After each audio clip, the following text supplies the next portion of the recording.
ለዚህ ነው ትርጉሙ ከተመጣው አልኩ ቅድም ደቂቃ አስጠኝና ወደ ዲቤት እንግባ ነው። ስማኝ ሐሳብን አትለውጥ። አንድ አቋም ይዛውራ። ቅድም የሚያወራው ስለ ቤት እንስሳ ነው አልከኝ። ውሻ የተባለው የቤት እንስሳ ውሻ ነው አልከኝ። ኦኬ። አንበሳ የተባለውም የዱር እንስሳው አንበሳ ነው አልከኝ። አሁን ደግሞ ምን አልክ?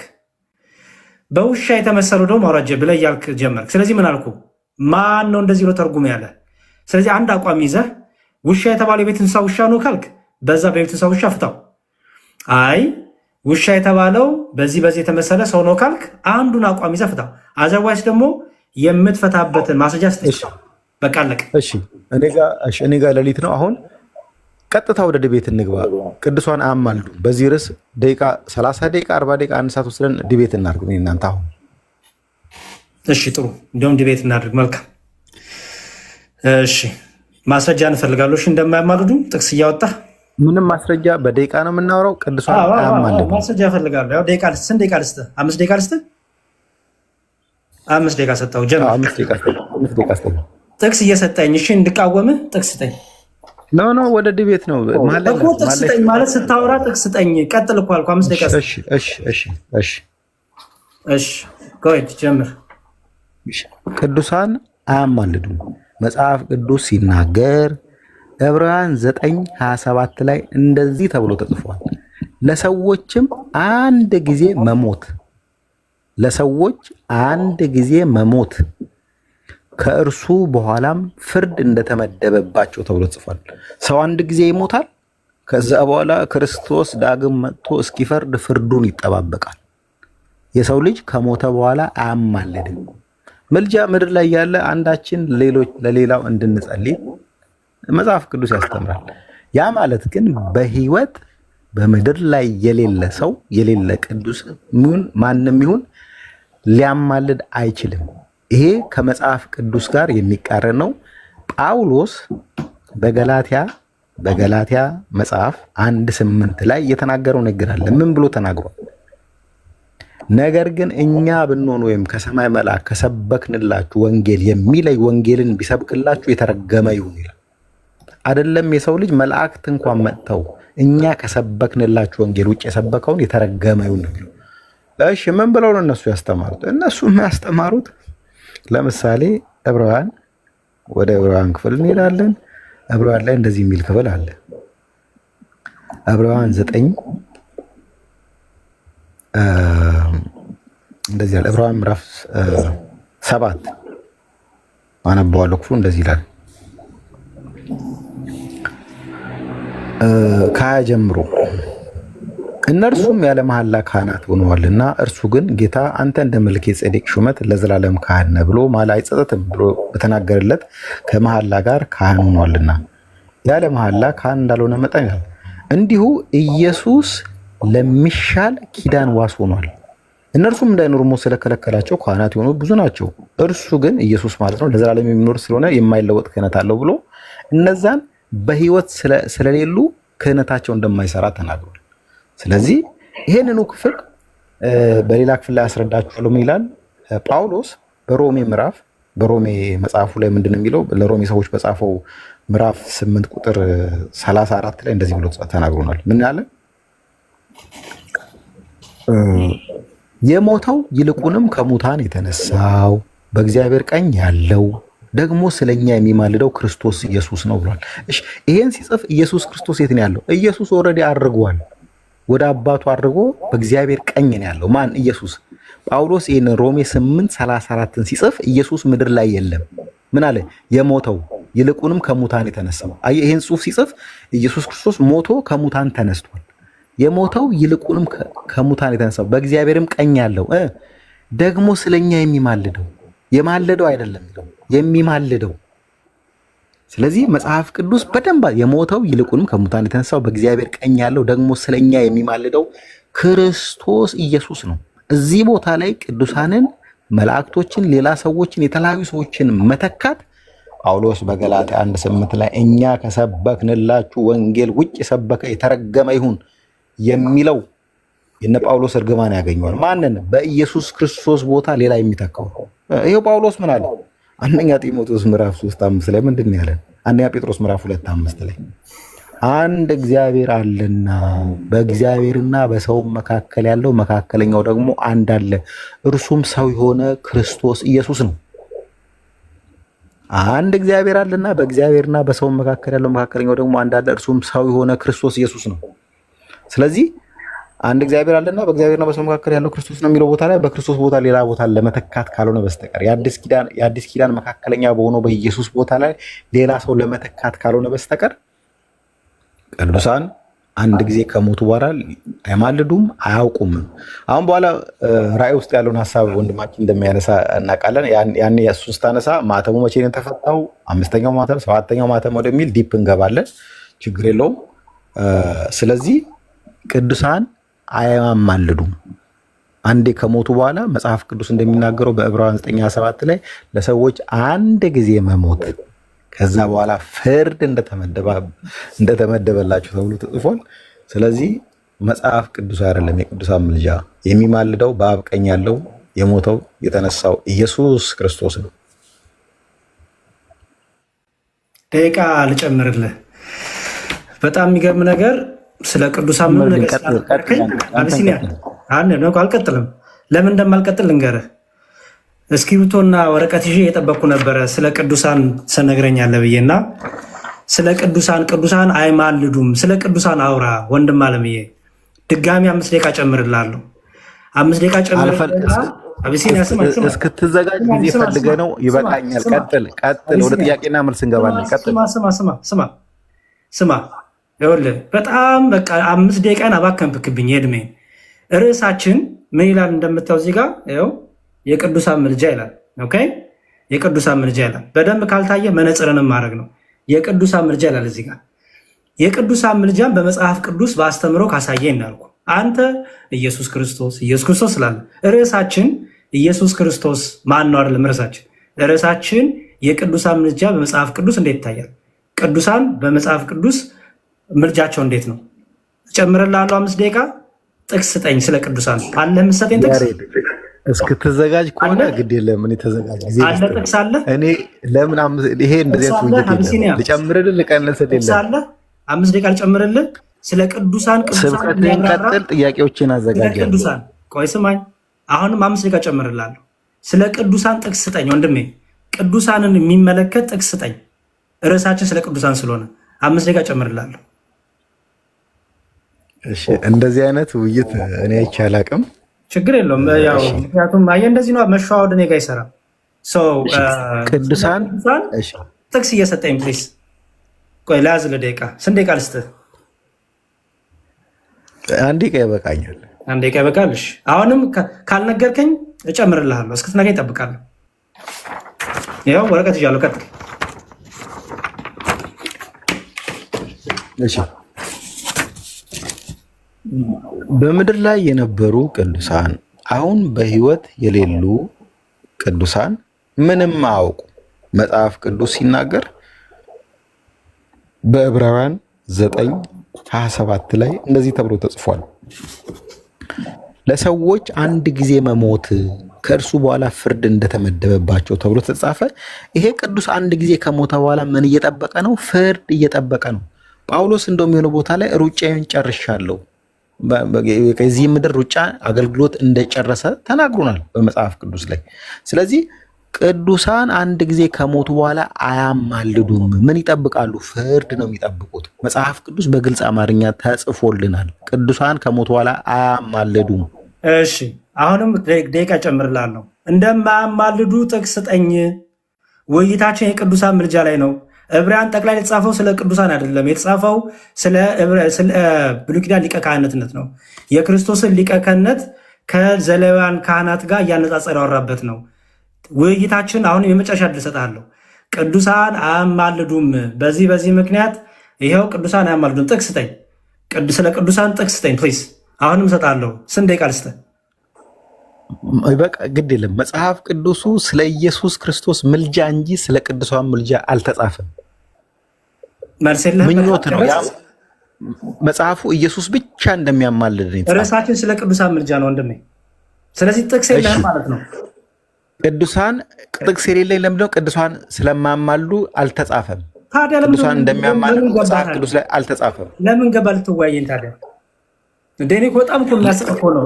አየህ ይኸውልህ ቢስኛ ምን አልከኝ? እኔ ቅዱሳን አያማልዱም ብዬ በመጽሐፍ ቅዱስ እሞግታለሁ አልከኝ። ኦኬ አልኩኝ። አሁን መጨረሻ ላይ ምን አልክ? አልተጻፈም። ሪሊ 6 ደቂቃ 7 ደቂቃ ታይም ዌስት አድርገህ አልተጻፈም ትለኛለህ? ቅዱሳን አያማልዱም። የሚያማልደው የአብ ልጅ ኢየሱስ ክርስቶስ። በቃ ቀልድህን ቀልድ ሄደህ 7 ደቂቃ ወስደ መጨረሻ አልተጻፈም ትላለህ። አያችሁ፣ ይሄ ነው እኮ ችግሩ። ይሄ ነው የፕሮቴስታንት ችግር። አያችሁ፣ ሁሌም እጥፍ እጥፍ እጥፍ እጥፍ። ይኸው 7 ደቂቃ ሰጠውክ፣ 5 ደቂቃ ሰጠው፣ ተጨመረልህ። መጨረሻ ላይ ምን አልክ? አልተጻፈም። ሪሊ እድሜን ዘመኔን አባክን አልጻፈም ትላለህ መጨረሻ ላይ እንዴ?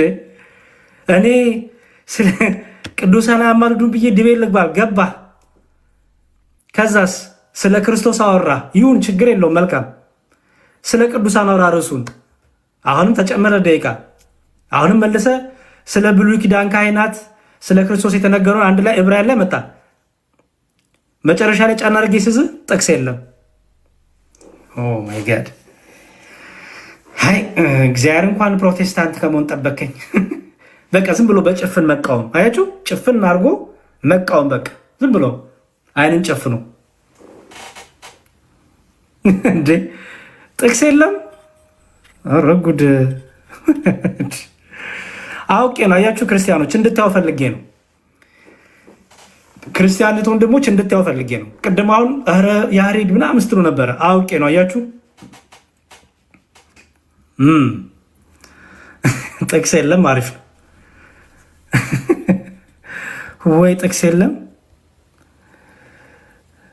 ወይ? ጥቅስ የለም። ሌላ ፕሮቴስታንት ቅዱሳን አያማልዱም ብሎ በመጽሐፍ ቅዱስ የሚሰጠኝ ሰው ፈልጋለሁ እንዴ!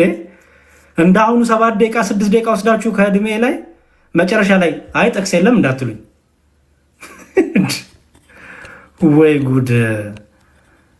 ወይ ወይ ወይ ወይ ወይ! አብሲኒያ አንተ ልጄ ቀልደኛ ነህ። አሪፍ ቀልደኛ። እስክሪብቶ ወረቀት ይዤ እየጠበኩ ዋይ! እሺ አስቸጋሪ ነው እባካችሁ። እሺ ሌላ ሰው አለ?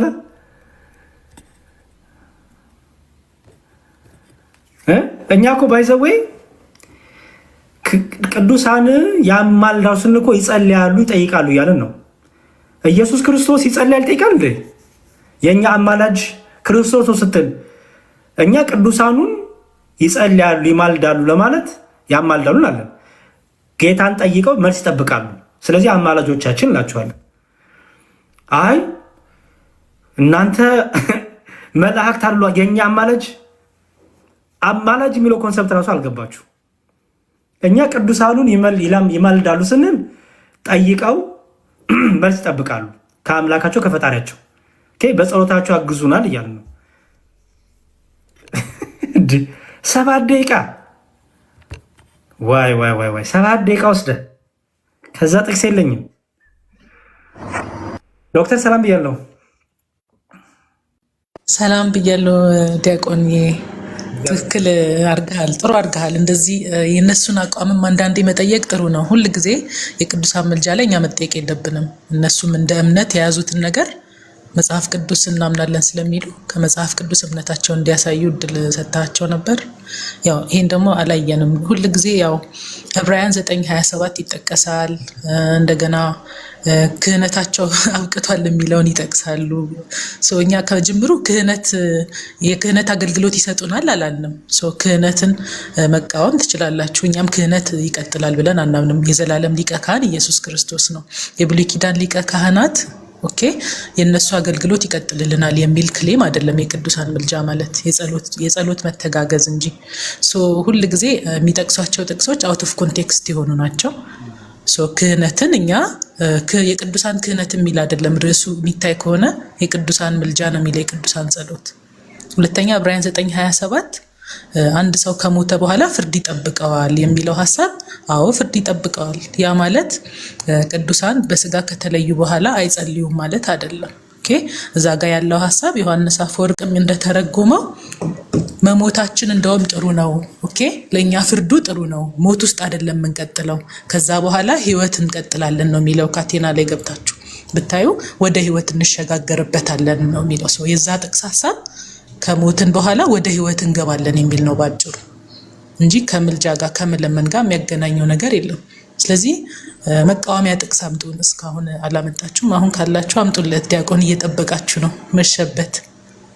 እሺ ዶክተር በጣም አመሰግናለሁ። ቅድም እኮ ነው የጠበቅኩት እና ማንም አያመጡም። በቃ እኔ አይገባኝም። እስኪ ለማንኛውም አንድ ቁጥር ጻፉ። የመጨረሻ አንድ ሰው ልቀበልና የቅዱሳንን ምልጃ በተመለከተ ግን እኛ ትምህርት አለን። አያችሁ፣ ስለ ቅዱሳን ምልጃ ስንጠየቅ ክርስቶስ እኮ እንዲሆኑ አንልም እኛ።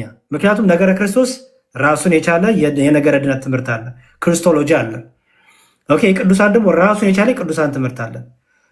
የሆነ ጭፍን ያለ ነገር እንደ ፕሮቴስታንቱ በድንግዝግዝ በቀናችን ጨፍነን በቃ ዝም ብለን ጥላቻ የምናሳ አይደለንም። በትምህርት ነው ያልኩት። የቅዱሳን ትምህርታችሁ ምንድን ነው?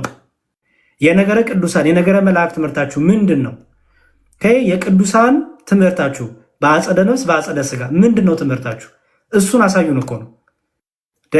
ስለ ቅዱሳን እያወራን ክርስቶስ ስላለ የቅዱሳን ትምህርት የላችሁም? ከሌላችሁ የለንም ትምህርት በለን፣ ችግር የለው። እሺ አንድ ቁጥር ጻፉ ካላችሁ። የመጨረሻ አንድ ሰው እድል ልስጥ። እሺ ኢዚኬል ላስገባ። ኢዚኬል ናግባ እስቲ ናጋ። ኮመንት መጻፍ እኮ ምን ኮመንትማ ማንም ሰው ይጽፋል። እሺ የጻፈው ግን አይተኸዋል።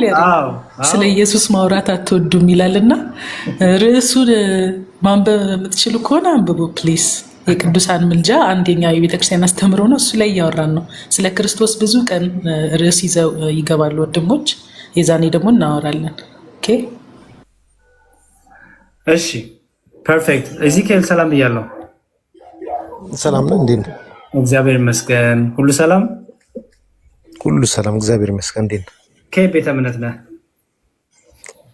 ፕሮቴስታንት። ቤተ እምነት ነው ወንድሜ? ከፕሮቴስታንት። ቤተ እምነት ለሶስተኛ ጊዜ ልጠይቅህ ማለት ከየት ቤተ እምነት? እሺ የት ነው ህብረት የምታደርገው? ፕሮቴስታንት። የት ነው ህብረት የምታደርገው? እሺ ኢቫንጀሊካል። የት ነው ህብረት የምታደርገው? እንዴ ምን የመንፈሳዊ አባቴ ነው የምጠይቀኝ? ህብረት የምታደርገው ማለት የመንፈሳዊ አባት ማን ነው ማለት ነው? ይኸውልህ አንተ ጥያቄ እንድንጠያየቅ ነው መሰለኝ ያስገባኛል። የት ነው ህብረት የምታደርገው ወንድሜ? ለምሳሌ መካነ ኢየሱስ ነገርኩህ። አንዴ ስማኝ፣ ለምን ጠይቁ ልንገርህ። መካነ ኢየሱስ ለምሳሌ ሉተሪያን እና መካነ ኢየሱሶች ሉተሪያን ስፔሲፊክሊ እንዲያውም ሉተሪያን ቅዱሳን ስለኛ ይጸልያሉ ብሎ ያምናሉ። እኛ ወደ እነሱ አንጸልይም እንጂ ስለኛ ይጸልያሉ ብሎ ያምናሉ። ታምናለህ ይህን ትምህርት? አላምንም። ስለዚህ ሉተሪያን አይደለም ማለት ነው። ስለዚህ የት ነው ህብረት የምታደርገው? ሉተሪያን አይደለሁም፣ ኢቫንጀሊካል አሉ እኮ። የት ንገረኝ፣ የቸርችን ስም ንገረኝ። የሚኒስትሪ ስም? እሺ ሙሉ ወንጌል። ሙሉ ወንጌል። ኦኬ በጣም ጥሩ። ቀላል እኮ ነው። እሺ እኔ ሙሉ ወንጌልን ወክዬ ስላልሆነ ነው የመጣሁት። ለዛ ከየት ተወክለህ መጣህ እኮ አላልኩም ወንድሜ። የጠየኩህ ቤተ እምነት የት ነው ያልኩት። ምክንያቱም ቤተ እምነት አለ ብዬ አምናለሁ። ካውንስሉም ቢሆን ቤተ እምነት ብሎ ዘርዝሯቸዋል አይደለ? በትምህርት ልዩነት ስላላችሁ የትምህርት ልዩነት ስላለ ብሎ በአርማ እንኳን አስቀምጡት ዘርዝሯቸዋል። ስለዚህ ማንን ወክለህ መጣህ አላልኩም እኔ። ቤተ እምነት የት ነው ያልኩት። መልካም እሺ። የጠየቁት አሁን ርዕሳችን የቅዱሳን ምልጃ ነው። ኦኬ የቅዱሳን ምልጃ ላይ ከማውራታችን በፊት ከመጀመሪያ ቅዱሳን በአጸደ ነፍስ ያሉ ከሞት የተለዩ ቅዱሳን በሰማይ ሆነው በምድር ያለውን ነገር ያውቃሉ፣ ይሰማሉ፣ ያሉ የሞቱ ቅዱሳን ነው የምትለኝ? በአጸደ ነፍስ ያሉ በስጋ የተለዩ ቅዱሳን በሰማይ ሆነው አይሰሙም፣ አያዩም፣ አይሰሙም፣ አያውቁም። አያውቁም። እሺ ማስረጃ ስጠኝ። ይኸውልህ እባክህ ማስረጃ ቅድም በጣም ይቅርታ መጽሐፍ ቅዱስ ነው ፈልገው እንዴ ወንድሜ ስማ ታዲያ እኮ ጥቅስ ስጠኝ። ያው መጽሐፍ ቅዱስ አውጥቼ እየጠበቅኩ ነው። እንደው እኮ አንድ ነገር እኮ ራሳችሁ ስታነሱ የነበሩትን መልሼ አንሳልክ እኮ አንሳ፣ ንገረኝ። አንድ ጥቅስ አንሳ፣ ችግር የለውም። እሺ ቅድም ስትወያዩ የነበረው ፓርት ላይ የትኛው መክብብ ማለት ነው? አዎ መክብብ ላይ እሺ፣ መክብብ እናንብብ። እሱን ራሱ ልጠቀመው እችላለሁ በዚህ ጉዳይ ላይ ማለት ለምሳሌ የሞተ አንበሳ ከሞተ ውሻ ይሻላል ይላል።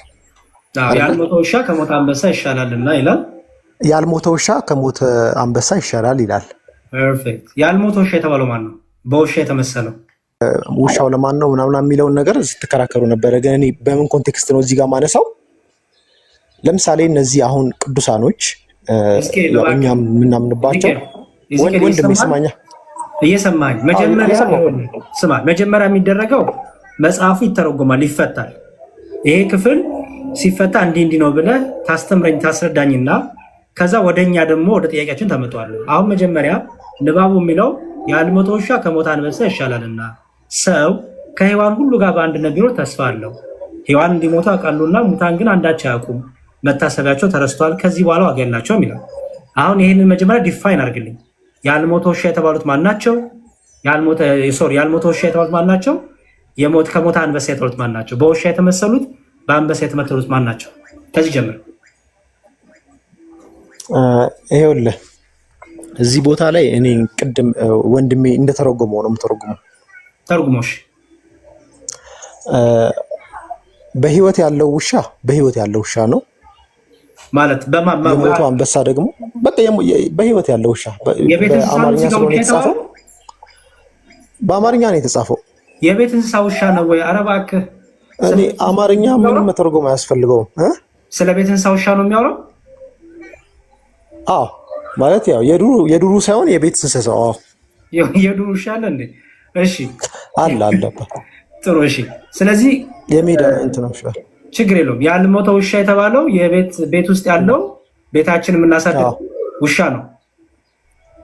አዎ እሺ። የሞተ አንበሳ የተባለው ደግሞ እዛ ዱር ውስጥ የሞተው አንበሳ ነው። የሞተው አንበሳ በጣም ጥሩ። ከዛ ግን ሚላን መሰለ ሰው ብሎ አመጣ። ሰው ብሎ ያልሞተ ውሻን ከሰው ጋር መስሎ የሞተ አንበሳን ደግሞ ከሰው ጋር መስሎ አመጣ። አሁን ትክክል የተመሰለው ሰው ማን ነው? ይኸውልህ አሁን ከሰማኝ ልንገርህ። ለምሳሌ ቅዱሳን የምንላቸው በጣም ህይወታቸው ጎልተው የወጡ ሰዎች በጣም ሰክሰስፉል የሆኑ በአንበሳው ብንመስላቸው እነዛ ሰዎች የኔ ምሳሌ ነው የምነግርህ። እኮ የነገርኩህ እኮ ነው። ዙሪያ ጥምጥማን የፈታውልን መጀመሪያ ይሄ በለኝ። ያልሞተ ውሻ የተመሰሉት ማን ናቸው? ንገረኝ። ቁርጥ ያለውን ነገር ንገረኝ። ያልሞተ ውሻ የተባሉት ማን ናቸው?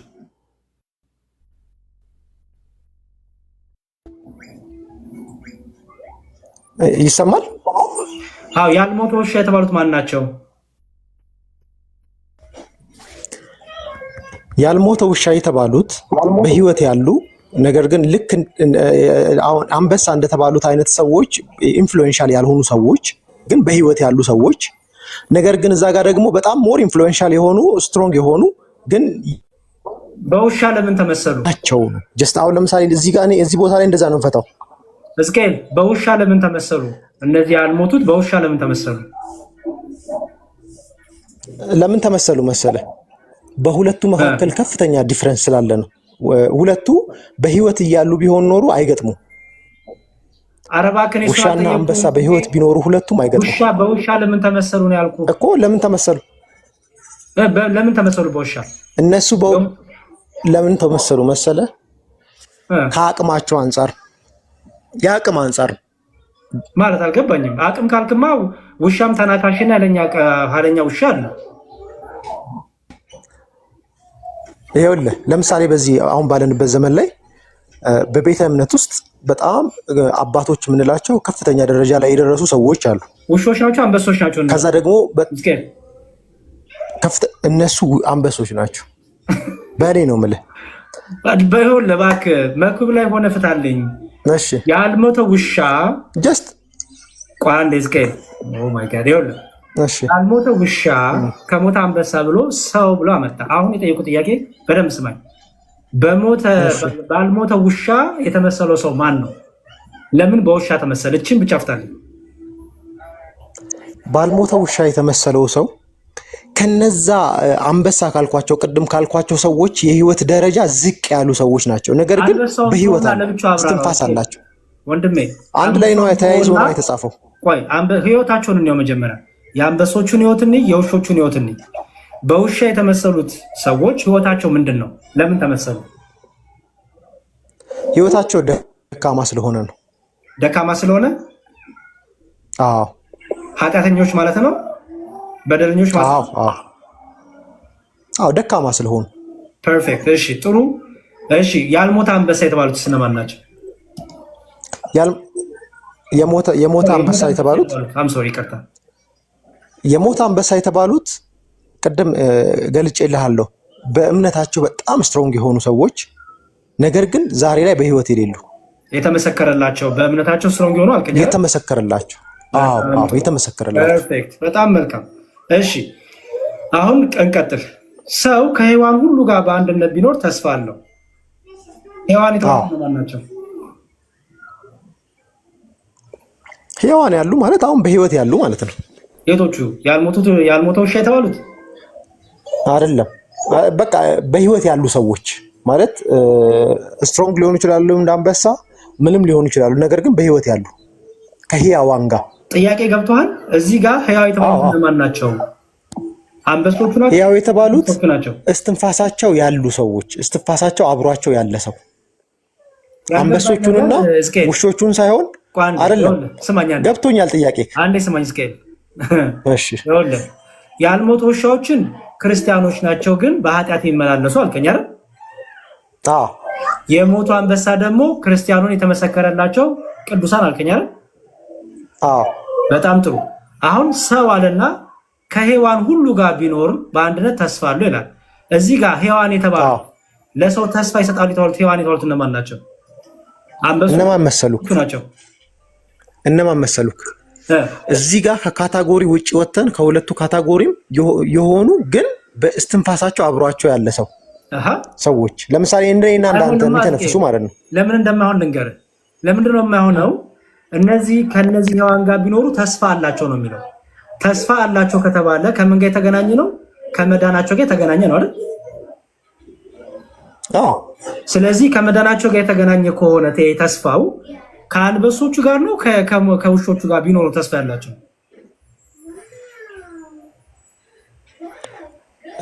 ይኸውልህ እነዛ ጋር አንበሶቹ ጋር ኦልሬዲ ሞተዋል የሉ። ስለዚህ ማን ናቸው ውሾቹ ናቸው? ሔዋን የተባሉት እስትንፋስ ያላቸው ሰዎች። እስትንፋስ ያለን እኔ እናንተ ከሕያዋን ጋር ብንኖር ማን ናቸው? የተሻለ ነው። የቶቹ ሔዋኖች ተስፋ የሚሰጡት እንግዲህ ስትሮንግ መንፈሳዊነት ያላቸው ሰዎች ናቸው። ከሞቱ በኋላ ግን ከነዛ ውሾች ራሱ ዝቅ ያሉ ናቸው። ጥያቄ ይሳልልን በእናትህ እስኪ የጠየቁ ጥያቄ። እሺ ከሔዋን ጋር ኖረ ተስፋ የሚሰጡ ሕያዋን እነማን ናቸው? ለሔዋን ተስፋ የሚሰጡ ይኸውልህ። እሺ በዚህ ነው ያዘው። ይኸውልህ ወንድሜ ስማኝ። በአንተ ቆይ አብራቸው ኖረ አብራቸው የምትኖራቸው ሔዋን ተስፋ የሚሰጡ ሔዋን የተባሉት እነማን ናቸው? አሁን እነዛ ከሞቱ በኋላ ሙታን ናቸው፣ ሞተዋል ኦልሬዲ፣ እስትንፋሳቸው የለም። ነገር ግን ዕብራውያን ምዕራፍ 11 ላይ እንዳለው ከሆነ የምትለይ እነዚህ ሁሉ ምስክሮች ከኛ ጋር ምንድነው? እነዚህ ሁሉ ምስክሮች እንዳሉ እንደ የተጻፈው ዕብራውያን ምዕራፍ 11 ላይ ያለውን ታሪክ እንደ ደመና የከበቡን የሚለው እንደ ደመና የከበቡን እነሱም እኮ የተመሰከረላቸው ሰዎች የሞቱ አንበሳ አልካቸው አይደል? ታሪካቸው ግን አብሮን አለ፣ እምነታቸው አብሮን አለ። ሔዋን የተባሉት እነማን ናቸው? እዚህ ጋር ሔዋን የተባሉትማ እኛ ነን፣ እስትንፋሳችን አብሮን ያለ ስቲል ምን ሆናል ወንድሜ? ይኸውልህ ውሻ እንደዛ ነው የተመሰሉ አሉ። ሰው ይላል። ይኸውልህ ሰው ከሔዋን ሁሉ ጋር ቢኖር ተስፋ አለው ነው የሚለው። ሰው አለ። ያ ሰው ከሔዋን ጋር ቢኖር ተስፋ ይኖራል ነው የተባለው። ይሄ ሰው የተባለው ከሔዋን ጋር ሲኖር ተስፋ ይኖራል። ሔዋን የተባሉት እነማን ናቸው ነው ያልከው? ክርስቲያኖች ናቸው፣ የውሾች ናቸው። ውሾች ያልካቸው ክርስቲያን ናቸው። ውሾች ያልካቸው ምንድነው? አንበሳ የተባሉት ክርስቲያኖች ናቸው። የቶቹ ናቸው? እኔ ሕያዋን የሚለውን ቃል የምተረጉመው በምንድን ነው? እስትንፋስ ያላቸው፣ እስትንፋሳቸው አብሮ ያለ። ኤቲስት አለ፣ ቡዲዝም አለ፣ እስትንፋስ ያለው ሁሉ ጣዖት አምላክ ያለ። እነሱ ተስፋ ይሆነዋል? ተስፋ ላይሆኑ ይችላሉ፣ ግን ከተስፋ ጋር እያዙ መልሰልኝ ያዝቀኤል። የተጻፈው ያ ሰው ከሔዋን ጋር ሲኖር ምንድነው? ለተስፋ ነው የሚኖረው።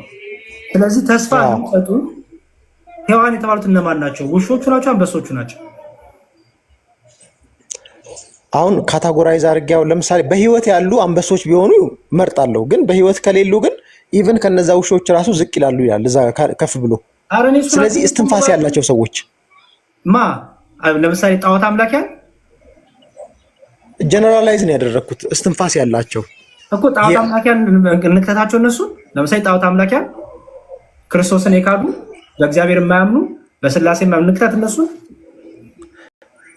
እነሱን ለምን እንከታቸዋለን መሰለህ? ለምሳሌ አንተ እግዚአብሔርን እስካመለክ ድረስ ጣዖት አምላኪ ወደ አንተ ሲመጣ ከአንተ ጋር ህብረት ሲያደርግ አንተ እስትንፋስ ስላለህ ወደ አንተ ትስባቸዋለህ የሚለው አንተ ከሔዋን ጋር ብትኖር ነው የሚለው።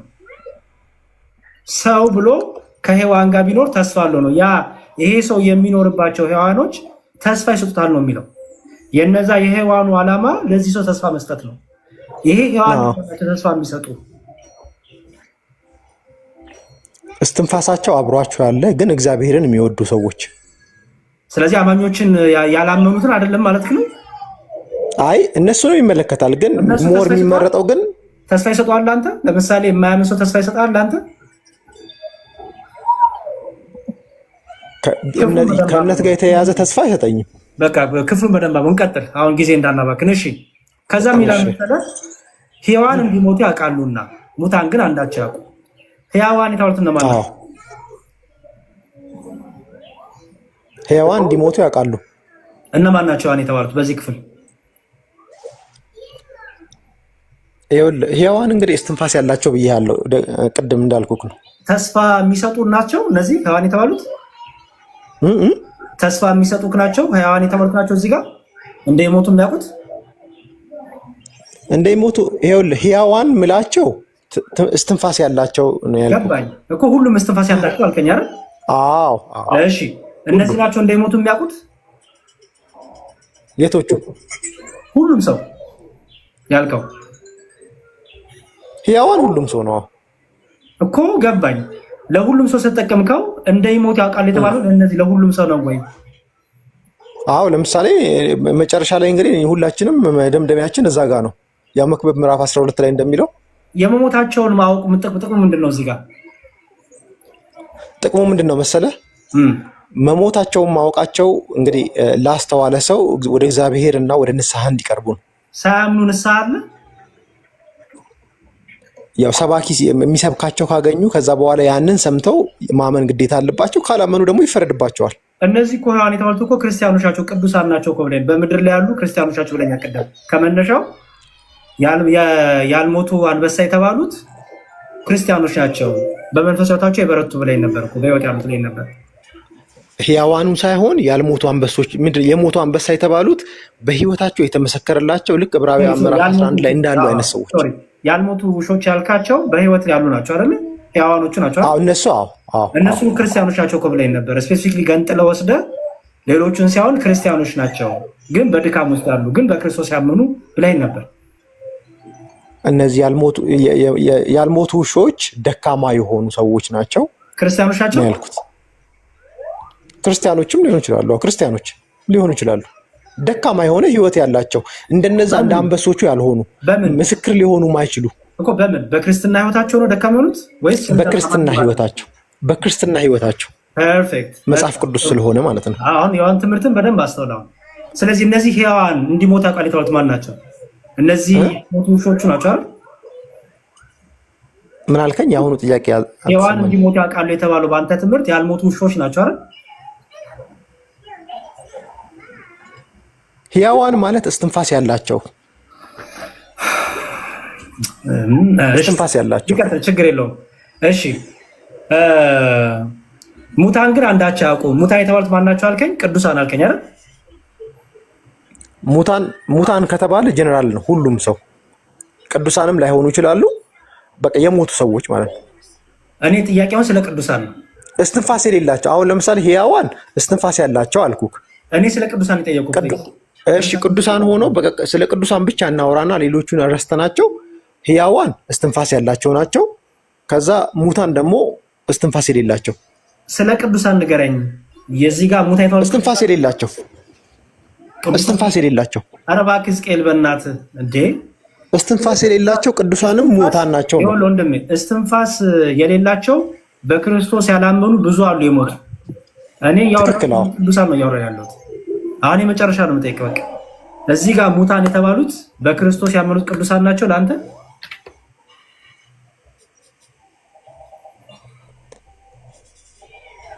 ሙታን እስትንፋስ የሌላቸው ናቸው።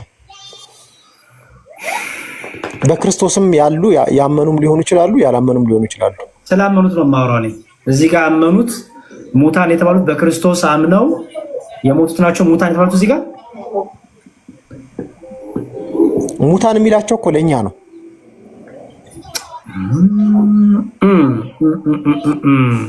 ደከመኝ ድክም አለኝ ማርያምን። ዶክተር መድኃኒት ይኖረዋል እንደዚህ አይነት ችግሮች በሕክምና ያሬዱ? አይ ከባድ ነው።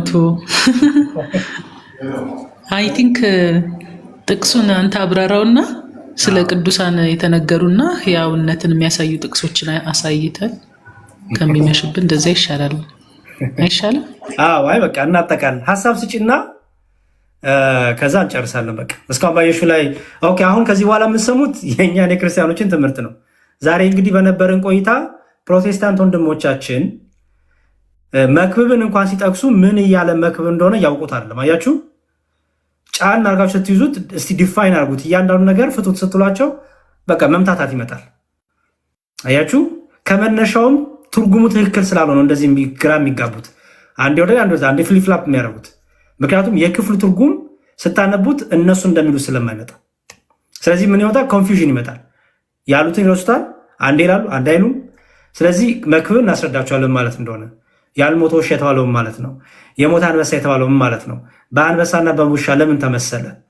ክፍሉ ስለምንድን ነው ራሱ እያወራ ያለው የሚለውንም እናያለን። ቅዱሳን አዋቂ ናቸው የሚለውንም ጸሎታቸውንም እሱንም ሁሉ ኦርቶዶክሳውያን ትምህርት ደግሞ ሰጣቸዋለን ማለት ነው። እስካሁን ግን ምንም አንድም ፕሮቴስታንት ዝም ብሎ ከጭፍን ጥላቻ፣ እኔ ጥላቻ ነው ብለው ከጭፍን ጥላቻ ውጭ ምንም ነገር አላገኘንም። ምንም በቃ ጥቅስ አምጡ፣ የለም ጥቅስ አምጡ፣ ኢየሱስ አማላጅ ነው፣ ጥቅስ አምጡ፣ ዕብራውያን መልእክት፣ መጨረሻ ላይስ አይ ጥቅስ የለም፣ በቃ ጥቅስ የለም። እና ችግር የለውም እድሜም ጊዜም ፈጅቶ ባኩናል፣ ግን ክርስቲያኖች እንድትረዱ ስለምፈልግ ነው። ኦኬ ዶክተር ሳምሪ ኦቨርቪው ያለሽን ስጭና ከዛ እኔ ደግሞ ቀጥላለሁ። ኦኬ እሺ። መጽሐፍ ቅዱሳችን ላይ ቅዱሳን ሕያዋን ይባላሉ እንጂ ሙታን አይባሉም ከመጀመሪያው። ጌታችን መድኃኒታችን ኢየሱስ ክርስቶስ ማቴዎስ 22 ቁጥር 32 ላይ የአብርሃም የይስሐቅ የያዕቆብ አምላክ የሕያዋን አምላክ ነኝ እንጂ ሙታን አምላክ አይደለሁም ይላል። ስለዚህ እነዚህን ምን አላቸው? ቅዱሳኑን ሕያዋን አላቸውን እንጂ ሙታን አይባሉም። ስለዚህ ከጅምሩ ሙታን የሚለው ቃል ለቅዱሳን አይጠቀስም። ራሱ ጌታችን ምን አለ? ዮሐንስ ወንጌል ምዕራፍ 11 ቁጥር 25 እስከ 26 ላይ ስታነቡት የሚያምንብኝ ቢሞት እንኳን ሕያው ይሆናል ይላል። ስለዚህ አማኞች ሙታን የሚል ቃል አይገባቸውም ወይም ከነሱ ጋር አይጠቀስም። እንደገና በብሉይ ኪዳን ያሉ ቅዱሳንንም ራሱ ሕያዋን ብሏቸዋል። አብርሃም፣ ያዕቆብና ይስሐቅን ማለት ነው። ሌላው ሕያው እንደሆኑ የሚያሳዩ ጥቅሶችን ደግሞ ከዚህ እንደሚከተለው እናሳያለን። መታሰቢያ የሚለውን ያሬዶ በደንብ ይሄድበታል። ሕያዋን መሆናቸውን ግን ለምሳሌ የዮሐንስ ራእይ ምዕራፍ 6 ቁጥር 9 ላይ የሰማዕታቱ ነፍስ ደማችንን የታረዱት ነፍሳት ምን ይላሉ? ደማችንን በምድር ላይ እስከ መቼ አትበቀልም ይላሉ። መክብብ ላይ ምን ይላል? ምንም አያውቁም ይላል።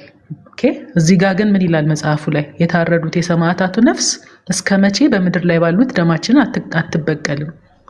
ስለዚህ እንዳልተበቀለ አውቀው እየጠየቁ ነው።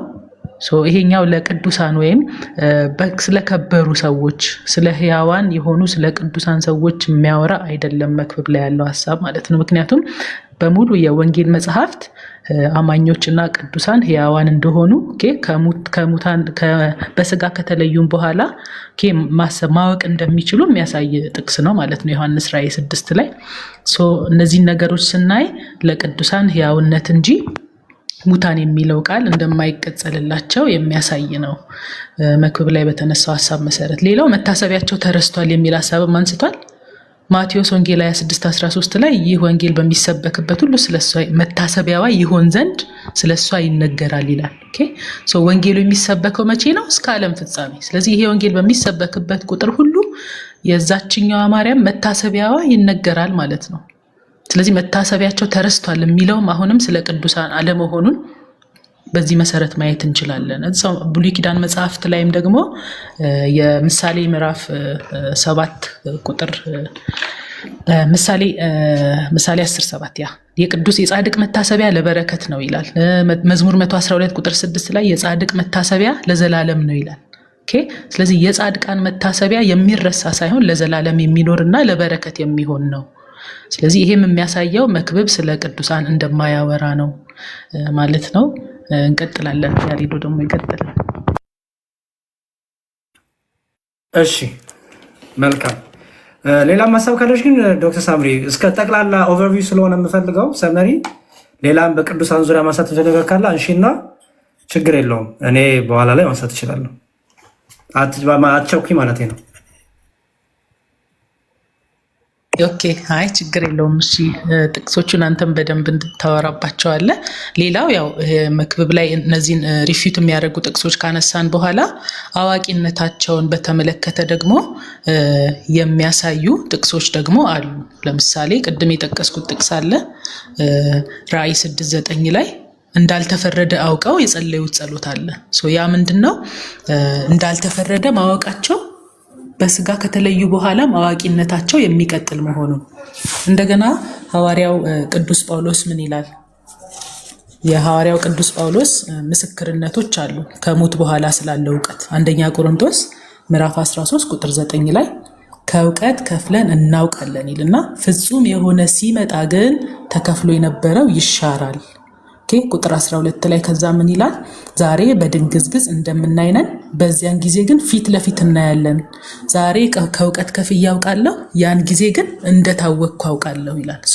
ዛሬ በምድር ላይ ያለ ከሚያውቀው በተሻለ በዚያን ጊዜ ወይም ከጌታ ጋር ሲሆን ነው። ይሄ በዚያን ጊዜ የሚለው ከጌታ ጋር ሲሆን፣ ቅዱሳን በስጋ ሲለዩ ከጌታ ጋር ይሆናሉ። ከጌታ ጋር ሲሆኑ ግን አሁን ከእውቀት ከፍሎ እንደሚያውቀው ሳይሆን ከዛ የተሻለ እንደሚያውቅ የሚያሳይ ጥቅስ ነው ማለት ነው።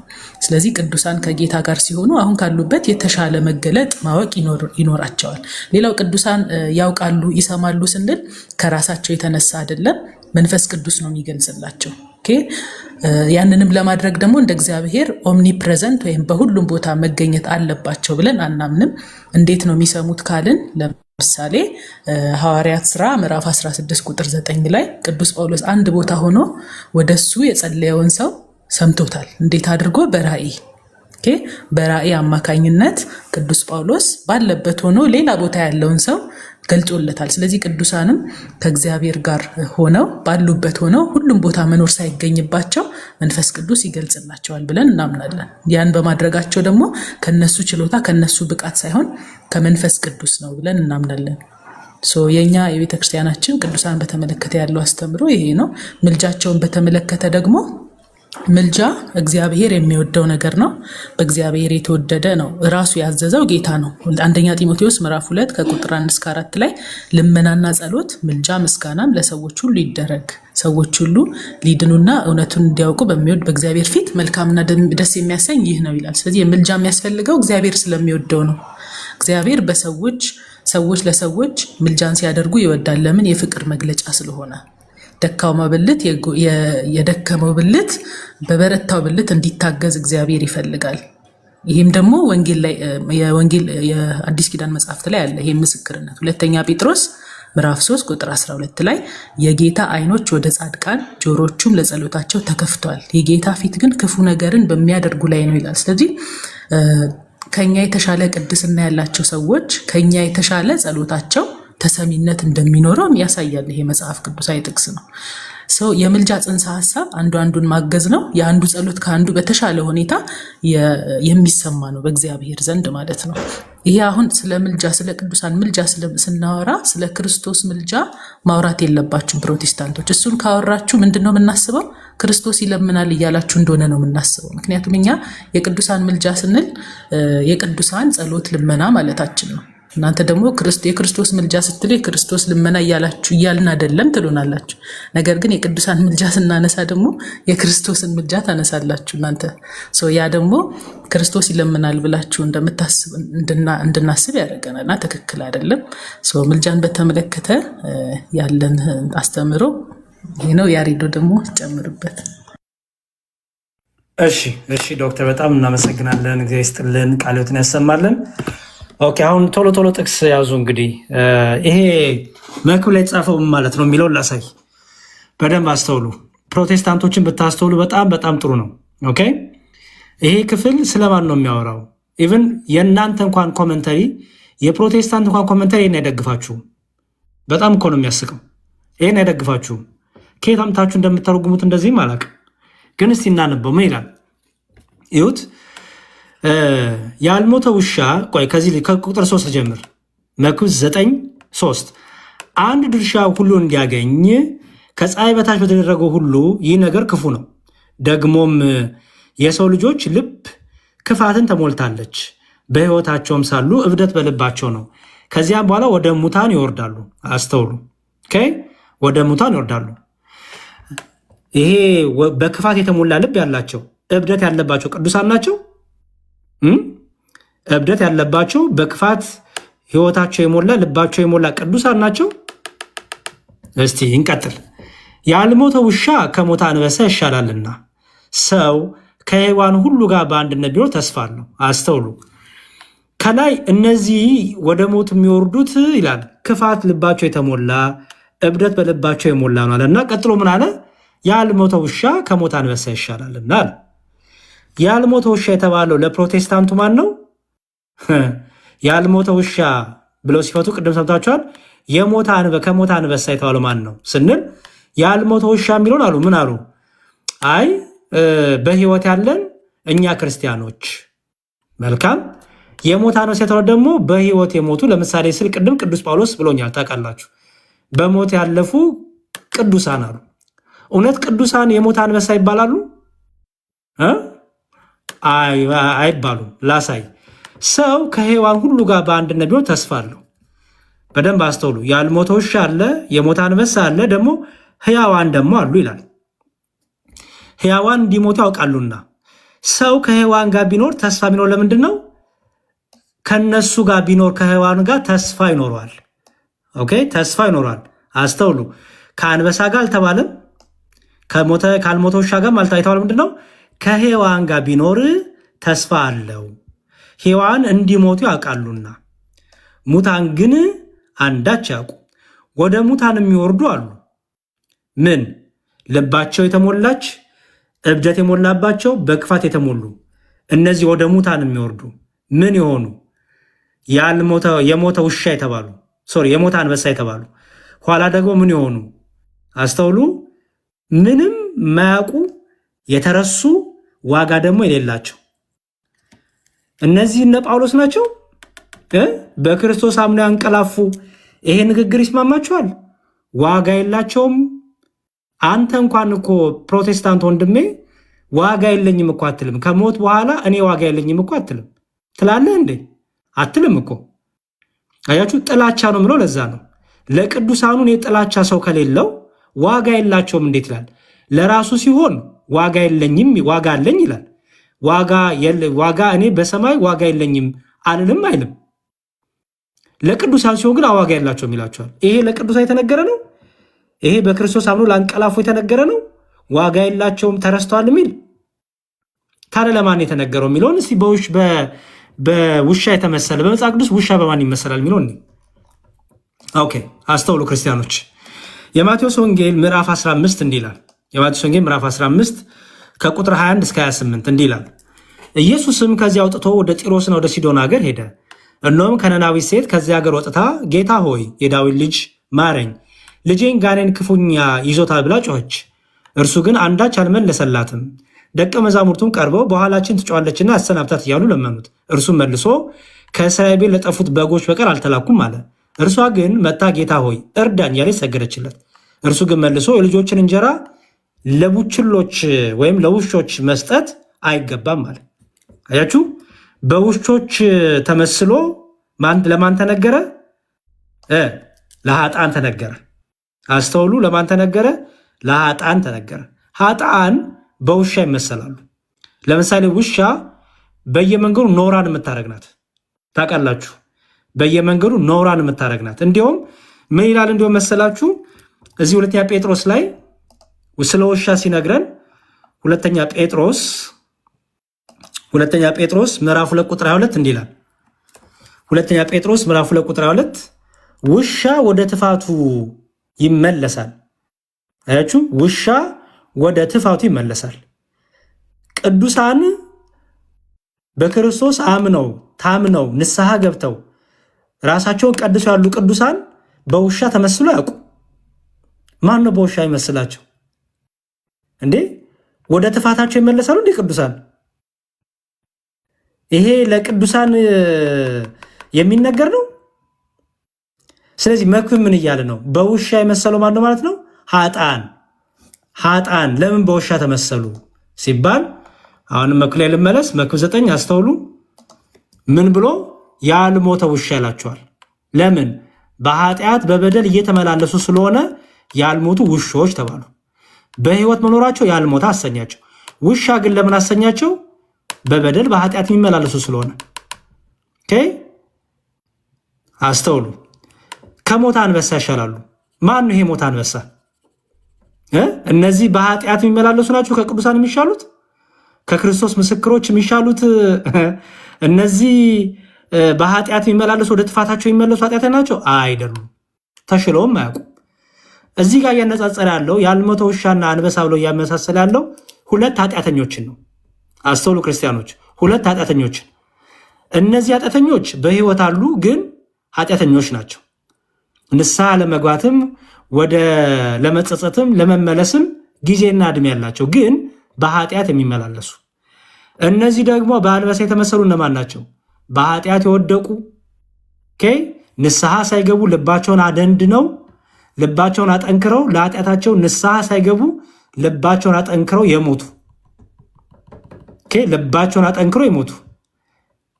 ማስረጃ ልስጥ። እንዲህ ይላል መጽሐፍ ቅዱስ። መጽሐፍ ቅዱስ ሚላል መሰላችሁ? መጽሐፍ ቅዱስ እንዲህ ይላል። ኃጥአን በአንበሳ እንደሚመሰሉ ላሳያችሁ ነው። እሺ፣ ኃጥአን በአንበሳ እንደሚመሰሉ ላሳያችሁ። እሺ፣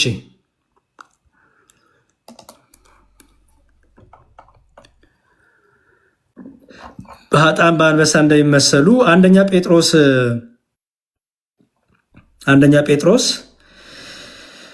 እሺ፣ አንደኛ ጴጥሮስ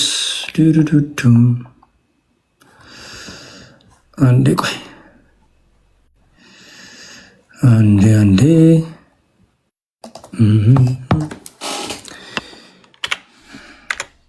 ጥቅስ እየጻፋችሁ ነው ብዬ አምናለሁ። አይደለም? ጥቅስ እየጻፋችሁ ነው ብዬ አምናለሁ። ጥቅስ ብጽፉ ጥሩ ነው፣ ይጠቅማችኋል። አደራ ጥቅስ ጻፉ ወገኖች። እሺ፣ እንዲህ ይላል አንደኛ ጴጥሮስ ምዕራፍ 5 ቁጥር 8። አንደኛ ጴጥሮስ ምዕራፍ 5 ቁጥር 8 እንዲህ ይላል። አንደኛ ጴጥሮስ ምዕራፍ 5 ቁጥር 8 ምን ይላል? ይኸው በመጠን ኑሩ ንቁም፣ ባላገራችሁ ዲያብሎስ የሚውጠውን ፈልጎ እንደሚያገሳ አንበሳ ይዞራልና ይላል። ያችሁ ዲያብሎስ ራሱ አሁን ተመሰለ በአንበሳ። አስተውሉ። የዲያብሎስ ልጆች ደግሞ ምን ይባላሉ? በትዕቢት በእልህ ንስሐ የማይገቡ የአባታቸውን የሐሰተኛውን የአባታቸውን ሕይወት የሚከተሉ የዲያብሎስ ልጆች ራሱ የአንበሳ ልጆች ይባላሉ። ምክንያቱም ራሱ ዲያብሎስ በምን ተመስሏል? በአንበሳ ተመስሏል። በአንበሳ። ስለዚህ መክብብ ላይ አስተውሉ ክርስቲያኖች፣ መክብብ 9 ላይ እዚህ ጋር ከአንበሳ ይሻላሉ የተባሉት እነዚህ ኃጣኖች በውሻ የተመሰሉ ለምንድን ነው? እነዚህማ ኃጢአተኛ በደለኛ ቢሆኑም ወደ ንስሐ ለመመለስ ምን አላቸው? ጊዜ አላቸው። አንበሶቹ ግን ልባቸውን አደንድነው በኃጢአታቸው ንስሐ ሳይገቡ የሞቱ ስለሆነ ምን የላቸውም? ምንም ዋጋ የላቸውም። ስለዚህ ከማን ጋር ሰው ቢኖር ይሻላል አለ? ከሔዋን ጋር። አስተውሉ፣ ከሔዋን ጋር ካልሞተ ውሻ አላለም፣ ከሞተ አንበሳ አላለ። ከምን ጋር? ከሔዋን ጋር። ያችሁት? ከሔዋን ጋር። እነዚህ ሔዋን ማን ናቸው ሲባል እነዚህማ በእግዚአብሔር ያመኑ በክርስቶስ አምነው ያንቀላፉ ቅዱሳን ሕያዋን የተባሉ በእምነታቸው የተመሰከረላቸው በእኔ የሚያምን ቢኖር ሕያው ነው የሚለው ሁለተኛው ሞት የማያገኛቸው እነዚህ ምን ይባላሉ? ሕያዋን ይባላሉ። አያችሁ? ሕያዋን ይባላሉ። አስተውሉ። በአንድነት ቢኖር ተስፋ አለው።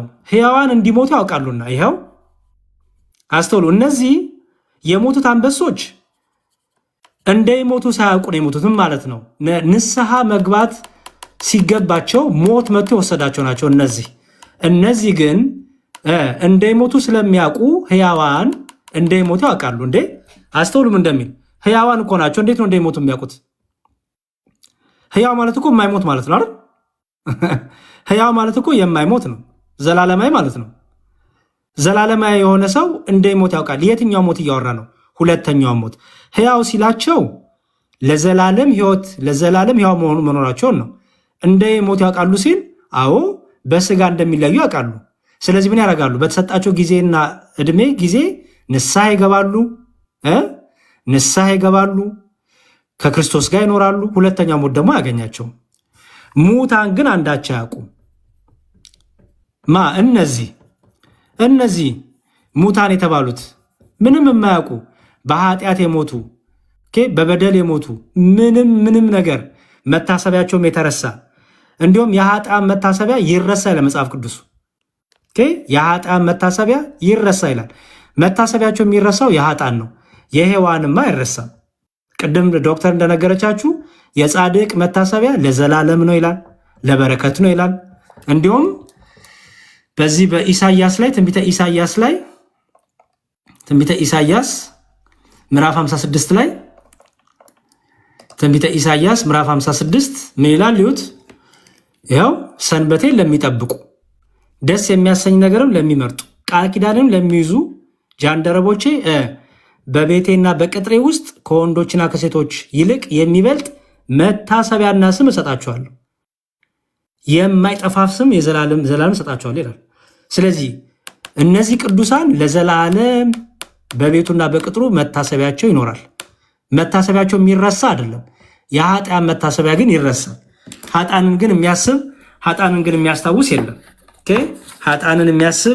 ኃጥአንን የሚያስታውስ የለም። ስለዚህ ሙታን አንዳቸው አያውቁም ሲል አስተውሉ። አንደኛው ነፍሱ ከስጋው የተለየች በስጋው የሚሆነውን ነገር አያውቅም ነው። ነፍሱ ግን ሕያዊት ናት። ሁለተኛው ደግሞ ምንድነው? ምግባር ሳይኖራቸው ሃይማኖት ሳይኖራቸው የሞቱት እነዚህ ምን ይባላሉ? ሙታን ይባላሉ። ጌታ ምን እንዳለ ሙታን ይቅበሯቸው እንዳለ ሙታን ይቅበሯቸው ብሎ እንዳስቀመጠው ማለት ነው።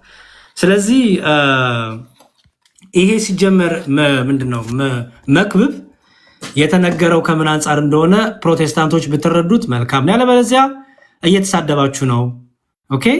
ቅዱሳኑን እየተሳደባችሁ ነው። ምን እያላችሁ? ሙታን እያላችሁ።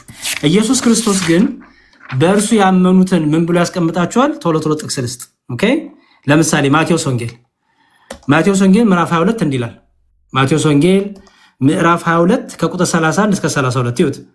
ስለ ትንሣኤ ሙታን ግን እኔ የአብርሃም አምላክ የይስሐቅም አምላክ የያዕቆብ አምላክ ነኝ። የሕያዋን አምላክ ነው እንጂ የሙታን አምላክ አይደለም። ይኸው የሕያዋን አምላክ ነው እንጂ የሙታን አምላክ አይደለም። ስለዚህ እዛ ጋር ሙታን የተባሉት ቅዱሳን ናቸው የሚል ሰው ካለ በጣም ነው የምታስቁት። ኢየሱስ ክርስቶስ የሕያዋን አምላክ ነው። በእርሱ ደግሞ የሚያምኑት ምንድን ናቸው? ሕያዋን ናቸው። ማርቆስ ወንጌልም ይህንን ይደግማል። ዮሐንስ ወንጌል ላይ ምን ይላል? የዮሐንስ ወንጌል ምዕራፍ 11 ቁጥር 25 ላይ ሚዩት ኢየሱስም ትንሣኤና ሕይወት እኔ ነኝ፣ የሚያምንብኝ ቢሞት እንኳ ሕያው ይሆናል። ይኸው የሚያምንብኝ ቢሞት ምን ይሆናል? ሕያው ይሆናል። ወይ የእኛና የእናንተ አምላክ ልዩነት አለው ማለት ነው። የእኛና የነ ጳውሎስ የነ ጴጥሮስ አምላክ የሕያዋን አምላክ ነው። እነ ጳውሎስ ሕያዋን ናቸው እንጂ ሙታን አይደሉም። የተረሱ ያበቃላቸው ዋጋ የሌላቸው አይደሉም። እንደዚህ አይነት አምላክ የለንም። ሐሰተኛው ክርስቶስ ሐሰተኛው ክርስቶስን የሚቀበሉ ሰዎች ሕይወት የላቸውም፣ ምንም ሕይወት የላቸውም። በክርስቶስ ያመኑ ግን ምንድን ናቸው? ይኸው ከክርስቶስ የተነሳ ምንድን ናቸው? ሕያዋን ናቸው። ስለዚህ ክርስቶስ ኢየሱስ የሕያዋን አምላክ ነው ማለት ነው። ኦኬ፣ የሕያዋን አምላክ ነው ማለት ነው። ጥሩ። ስለ ትርጉም ደግሞ ላሳያችሁ። ቀላል። እስቲ ደግሞ አዲሱ መደበኛ ትርጉም የጴንጤዎቹን ትርጉም ደግሞ እናያለና ምን ብሎ እንደፈታውም እሱንም እናያለን። ትርጉሞች ደግሞ አሁን ያወራነውን እኔም ዶክተር የሚያወሩትን ነው በማስረጃ እስቲ እናሳያችሁ። ይሄ ካቴና ባይብል ነው። ይሁት ካቴና ባይብል ይኸው መክብብ ላይ ነው ያለ ነው። ምዕራፍ 9 ቁጥር 5 ምን ይላል? ይሁት for the living that they shall die but the dead not know anything neither have they any more reward for the memory of them is forgotten ይላል። ምን ማለት ነው? ይኸው knowing nothing ማለት ይላል as the transaction of this world in which they have now no part unless it to be revealed to them neither have they have any knowledge or power now of doing anything to secure their eternal life። አያችሁት? በምድር እያሉ በንስሐ ሳይመላለሱ የሞቱ በምድር እያሉ በንስሐ ራሳቸውን ሳያጸዱ እድሉን ያጡት እነዚያ የሞት አንበሳ ይባላሉ። ምንም መታሰቢያቸው የተረሳ ምንም የስማቸውም የተረሳ ማለት ነው። ኃጥአን ማለት ናቸው። if they have not taken care of it in their lifetime ይላል። አያችሁት? በህይወት እያሉ ንስሐ ስላልገቡ now can they now procure themselves any good as the living always may do ይላል። በህይወት ያሉት ግን ምን ያደርጋሉ? ንስሐ ይገባሉ። እነዚህ ግን ንስሐ ሳይገቡ ስለሞቱ መታሰቢያቸው ተረስቷል፣ ዋጋም የላቸውም። ምክንያቱም ኃጥአን ናቸው፣ በኃጢአታቸው የሞቱ ናቸው። በህይወት ያሉት ግን ምን ያደርጋሉ? ንስሐ ስለሚገቡ ከነዚህ ከሞቱት ይሻላሉ አለ ማለት ነው። ኦኬ፣ እሺ። ደግሞ የፕሮቴስታንቶቹ የራሳቸውን ትርጉም ደግሞ ምን ብለው እንደፈታው የራሳቸው ትርጉም የፕሮቴስታንቶቹ አዲስ ሊሆነ ትርጉም እንግዲህ ከፈታው ነው። አንዳንዱን አይፈታውም ያለውና መጽሐፉን ግን እኔ ውስጥ ምን ብለው እንደፈታው ያው አዲሱ መደበኛ ትርጉም ያው ከማጥያ ጽሑፍ ጋር እሺ። መክብብ ያው መጽሐፈ መክብብ እስቲ ደግሞ መክብብ ብለው እንደፈታው ነይ። እሺ ዕብራውያን 9:5 ሶሪ መክብብ 9:5 ምን ይላል? ያው ካሜራውን ወደዚያ ትንሽ ጠጋ አድርገው። እሺ ምን ይላል? ያው ክፋት በክፋት የጻድቁና የኃጡ በሞት እንደመሆን አንዳንድ ሰዎችን ኃጢአት እንዲሰሩ ያደፋፍራቸዋል። ምንም ዋጋ የላቸውም። የሞቱ ሰዎች በምድራዊ ሕይወት ለመደሰትና በድካማቸው ፍሬ ለመጠቀም እድል የላቸውም ብሎ ያመጣል። ምንም ዋጋ የተባሉት እነማን ናቸው ይላል? የሞቱ ሰዎች በምድራዊ ሕይወታቸው ለመደሰትና በድካማቸው ፍሬ ለመጠቀም እድል የላቸውም። ኦኬ፣ ምን ማለት ነው?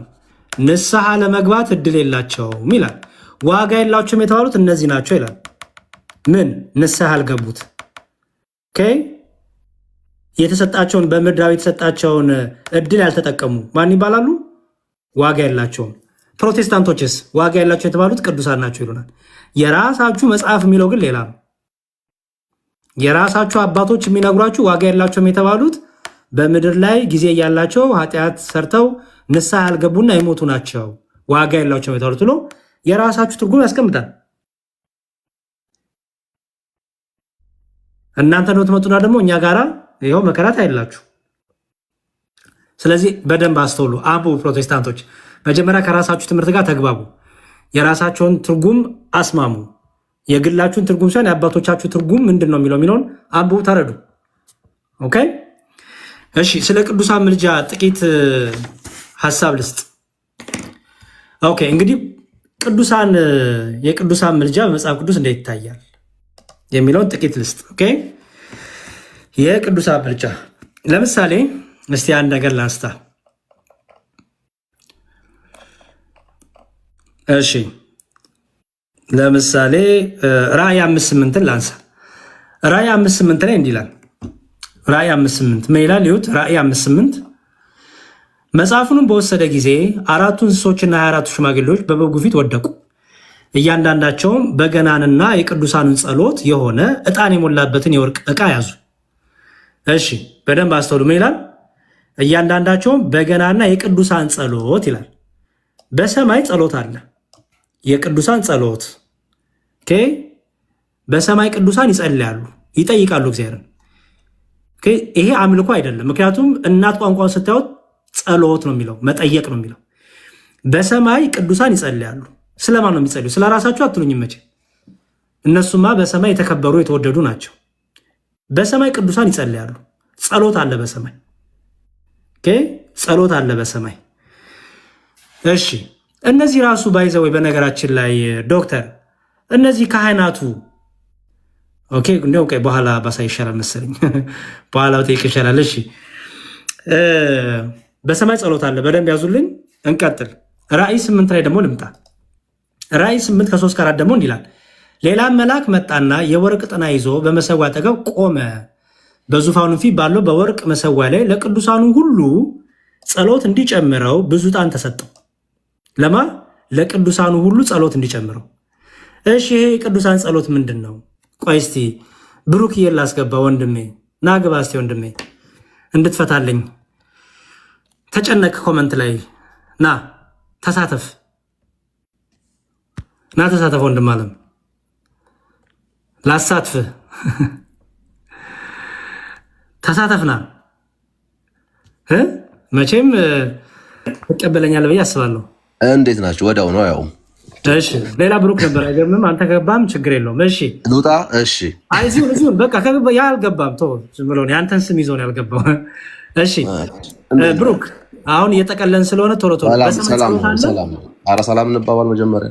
እኔ ሌሊት ነው እኔ ጋራ በጣም ይቅር በለኝ። እሺ በሰማይ ጸሎት አለ። ቆይ ሰማይ መጀመሪያ መግባባት ያለብን ነገር አንዴ ብሩክ ፕሊዝ አሁን ወደኋላ እንዳትመለስ። የምን ጸሎት? በጣም ጥሩ። በሰማይ ጸሎት አለ መጀመሪያ እኮ የምን ጸሎት? እሱን አጠይቀኝ። በሰማይ ጸሎት አለ ወይ እኮ የማን ጸሎት? የምን ጸሎት? የምልጃ ጸሎት ነው? የምን ጸሎት? እሱን አለ ወይም የለም ካልን በኋላ እናገራለን። በሰማይ ጸሎት አለ እኮ የምን ጸሎት? በሰማይ ጸሎት አለ በጌታ ስም የለምሽ። አሁን የተፈየነ ጸሎት ይላል ለቅዱሳኑ ሁሉ ጸሎት እንዲጨምር። ይሄ የቅዱሳኑ ጸሎት ምንድን ነው? እሱ በመጨረሻ ሰዓት የሆነ ነገር ነው። አሁን በመጀመሪያ የቅዱሳን ጸሎት ምንድን ነው ያልኩህ እኮ እንግባባ። ቆይ አንዴ ያሬድ፣ እንደዚህ እኮ አይደለም ውይይት እኮ።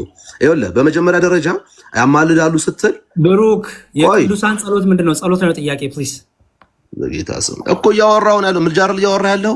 ጸሎት ላይ ነው ያለው። ጸሎት ላይ ነኝ፣ ገና ነኝ፣ ጸሎት ላይ ነኝ። የቅዱሳኑ ጸሎት ምን አይነት ጸሎት ነው በሰማይ ያለው?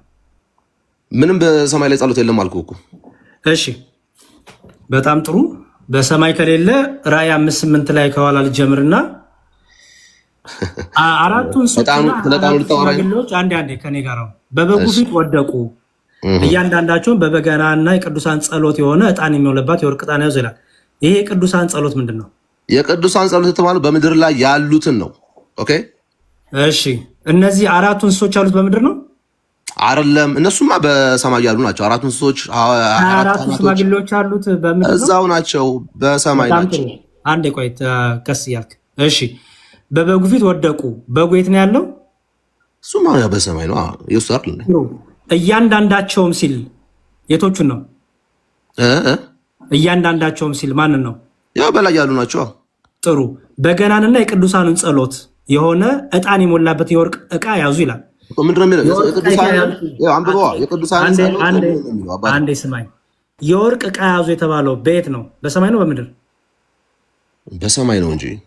በሰማይ ምን ለማድረግ ነው ያዙት? የቅዱሳንን ጸሎት የቅዱሳንን ጸሎት። በጣም ጥሩ። ይሄ ጸሎት የት ነው ያለው? እያንዳንዱ ሲል ማንን ነው የያዘው? ኧረ እባክህ ይሄ ጸሎት የት ነው ያለው? በሰማይ አልኩኝ እኮ። ምን ሆነ ነው ሰውዬው? በምድር እኮ ብለኝ ነበረ ቅድም። ማን ነው ያለው? አንተ በሰማይ ጸሎት የለም። ይሄ እኮ የሰማይ ጸሎት አይደለም ብለህ። በሰማይ ጸሎት የለም። የቅዱሳንን ጸሎት የያዙት የምድሩን ነው አልኩ። በሰማይ ያሉት አሁን ይሄን የያዙት የምድሩን ጸሎት ነው። ስለዚህ ቅዱሳኑ የእኛን ጸሎት ይይዛሉ። ቅዱሳኑ በፊት አቀረቡ እንጂ ይኸውልህ፣ አሁን በደምብ ብሩክ፣ አንዴ አቋምህን ንገረኝ አንዴ። ስለዚህ ጸሎታችንን ቅዱሳን ያቀርባሉ ወደ እግዚአብሔር። አሁን ልስ አንግባባ ዝም ብለን ከምንወጣ መጀመሪያ አንዴ ብሩክ የምታወራው ፍሊፕ ፍላፕ አታርግ። ይኸውልህ ያንተ ለምሳሌ ቅዱሳኑ የእኛን ጸሎት ይይዛሉ ያሳርጋሉ ብለህ ታምናለህ? አያሳርጉም። እሺ ይሄ ቅዱሳን ጸሎት የማን የት ነው ያለው? ምድር ነው ሰማይ ነው? የጸሎት ጸሎታቸው የሚሰማው በእግዚአብሔር ነው። የጠየኩ እሱን አይደለም ብሩክ፣ የጠየኩ ይሄ ጸሎት ከየት ነው የሚቀርበው? ቆይ በመሰዊያ ላይ ያለ አይደለም? ኧረ እባክህ ብሩክ፣ ይሄ ጸሎት የት ነው የሚቀርበው? ኧረ በጌታ ስም በሰማይ ነው አልኩኝ እኮ። ይሄ እኮ እየተወራ ያለው እኮ ሰማይ ላይ ያለ ነገር። በምድር እኮ አልከኝ እኮ። ይሄን በምድር ያልኩ የቅዱሳን ጸሎቱ ነው የምልህ። ጸሎቱ እኮ ይሄ ጸሎት የት ነው የሚደረገው? ኢየሱስ ይሄ ጸሎት በምድር ላይ የጸለዩት ጸሎት ነው፣ የምድር ነው ይሄ ጸሎት። ይሄ ጸሎት በምድር ላይ ቀርቦ ከዛ ማን ነው የያዘው? ኧረ አሁን እሺ አንተ ንገረኝ። እኔ አልነግርም፣ አንተ ንገረኝ። ማን ነው የያዘው? ተወራው ነገሩ ላይ ገባማ። ብሩክ ማን ነው ይሄን ጸሎት የኔ እኮ ነገርኩ። አልነገርከኝም። ማን ነው የያዘው ይሄን ጸሎት? ከምድር ያለውን በሰማይ ያዘው ማን ነው? እያንዳንዳቸው የሚለው እነማን ናቸው? ካህናቱ። እነማን? አራቱ እንስሶችና አራቱ እንስሶች መላእክቶችና ቅዱሳን ናቸው። አዎ በምድር ላይ የነበሩ በሰማይ ያሉ በምድር ላይ የነበሩ ናቸው ወይ? መጀመሪያ በሰማይ ስለ ሰማይ ነው ያወራን ያለ ነው። በምድር ላይ ያሉ የሞቱ ስለ ሰማይ ነው የጠየቁኝ። በሰማይ ጸሎት አለ። ተይዘሃል። አሁን እዚህ ጋር ተይዘሃል። ያሬድ ብሩክ ጥያቄ በሰማይ ጸሎት አለ ወይስ የለም ነው? የለም ብለኛል። አንዴ ቆይ አትጩህ፣ ስማኝ ቆይ። ይኸውልህ መነሻችን አስብ። ምን አልክ? በሰማይ ጸሎት አለ ወይ ስልህ የለም አልከኝ። ፐርፌክት ብዬ እናመጣዋለን። ከዛ ይህን ስናነብ እነዚህ ሁሉ በየት ናቸው ስልህ በሰማይ አልከኝ። ጥሩ ጎበዝ አልኩኝ፣ ተስማማን። ለምሳሌ ምን ብዬ ነበር ትዝ ይል እንደሆነ አራቱ እንስሶች የት ናሉ ስልህ በሰማይ ጎበዝ፣ ተስማማን አልኩ። 24ቱ ሽማግሌዎች በሰማይ አልከኝ። ጥሩ ነው፣ አሪፍ፣ ተስማማን አልኩ። ከዛ የቅዱሳኑ ጸሎት የት ነው ስልህ በምድር አላልከኝም? አዎ አብያለሁ፣ ያልዋሸሁም እኮ። በጣም ጥሩ። ይሄ ቅዱሳኑን ጸሎት በምድር የሚቀርበውን ጸሎት ለአንተ በማን እጅ ነው? በማን ዕጣን ነው ተይዞ ያለው ጸሎቱ? ማን ጋር ነው ጸሎቱ? አሁን ላውራ። ማን ጋር የደረሰው ጸሎቱ? እሺ ጭቅጭቅ እንዳይሆንብን ላውራ። አሁን ይኸውልህ ይሄኛውን ሙሉ እያነበብን አይደል? የቅዱሳን ጸሎት እያወራን ስለሆነ እነዚህ አራቱ እንስሶችና 24ቱ ካህናቶች በምድር ላይ የነበሩ ቅዱሳን ናቸው አይደሉ? ወንድሜ ናቸው አይደሉም? አራቱ እንስሳ ቅዱሳን ናቸው? በምድር ያሉ ናቸው አይደሉም? ያልኩህ እኔ ጥያቄን ጠየቁ። አጠይቀኝ መጀመሪያ። አራቱ እንስሶች አይደሉም። አራቱ እንስሶች የተባሉት በሰማይ ያሉ ኪሩቤልና ሱራፊ ናቸው። በቃ ይኸውልህ አሁን አንተ የምታመጣልን እዚህ ጋር ምን መሰለህ? በምድር ቅዱሳን ሆነው ብሩክ ሽፍታድረስ ተመለስ ገባኛ አካሄድ በል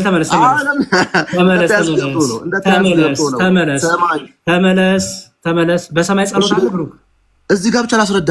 እዚህ ቁጥር ላይ ብቻ በሰማይ ጸሎት አለ ወይስ የለም? እሺ ያሬድ፣ እኔ በጣም ነው የምወድህ። ፕሊዝ አንዴ ብቻ ላስረዳ። እችን ብቻ ላስረዳ። ኧረ ፕሊዝ አንዴ። በሰማይ ጸሎት አለ የለም? አስወራኝ። የለም አልኩኝ እኮ እኔ። ለምን በለኛ። ቆይ ለምን አልልህም? እኔ ከንባቡ ነው። በሰማይ ጸሎት ከሌለ አንዴ ቆይ ብሩክ፣ ትስቃለህ እኮ ችግር የለውም። በሰማይ ጸሎት ከሌለ የቅዱሳኑ ጸሎት ይሄ በምድር ነው አልከኝ አይደል? አዎ በጣም ጥሩ። እሺ እያንዳንዳቸውን በገናንና የቅዱሳንን ጸሎት የሆነ ዕጣን የሞላበትን የወርቅ ዕጣ ያዙ ይላል። ማን የያዘው የወርቅ ዕቃውን? ማን ያዘው? አዳምጠኛ። ያንተን ብቻ ትፈልግ ፕሊዝ። ከመለስክልኝ በኋላ አዳምጥሃለሁ። እኔ መልሼልሃለሁኝ እኮ። አልመለስክልኝም። መልስልኝ ፕሊዝ። ምን ልመልስልሽ? ማን ያዘው ጸሎቱን? የቅዱሳኑን ጸሎት ማን ያዘው? 24ቱ ካህናቶች፣ አራቱ እንስሶች እያንዳንዳቸው ይላል።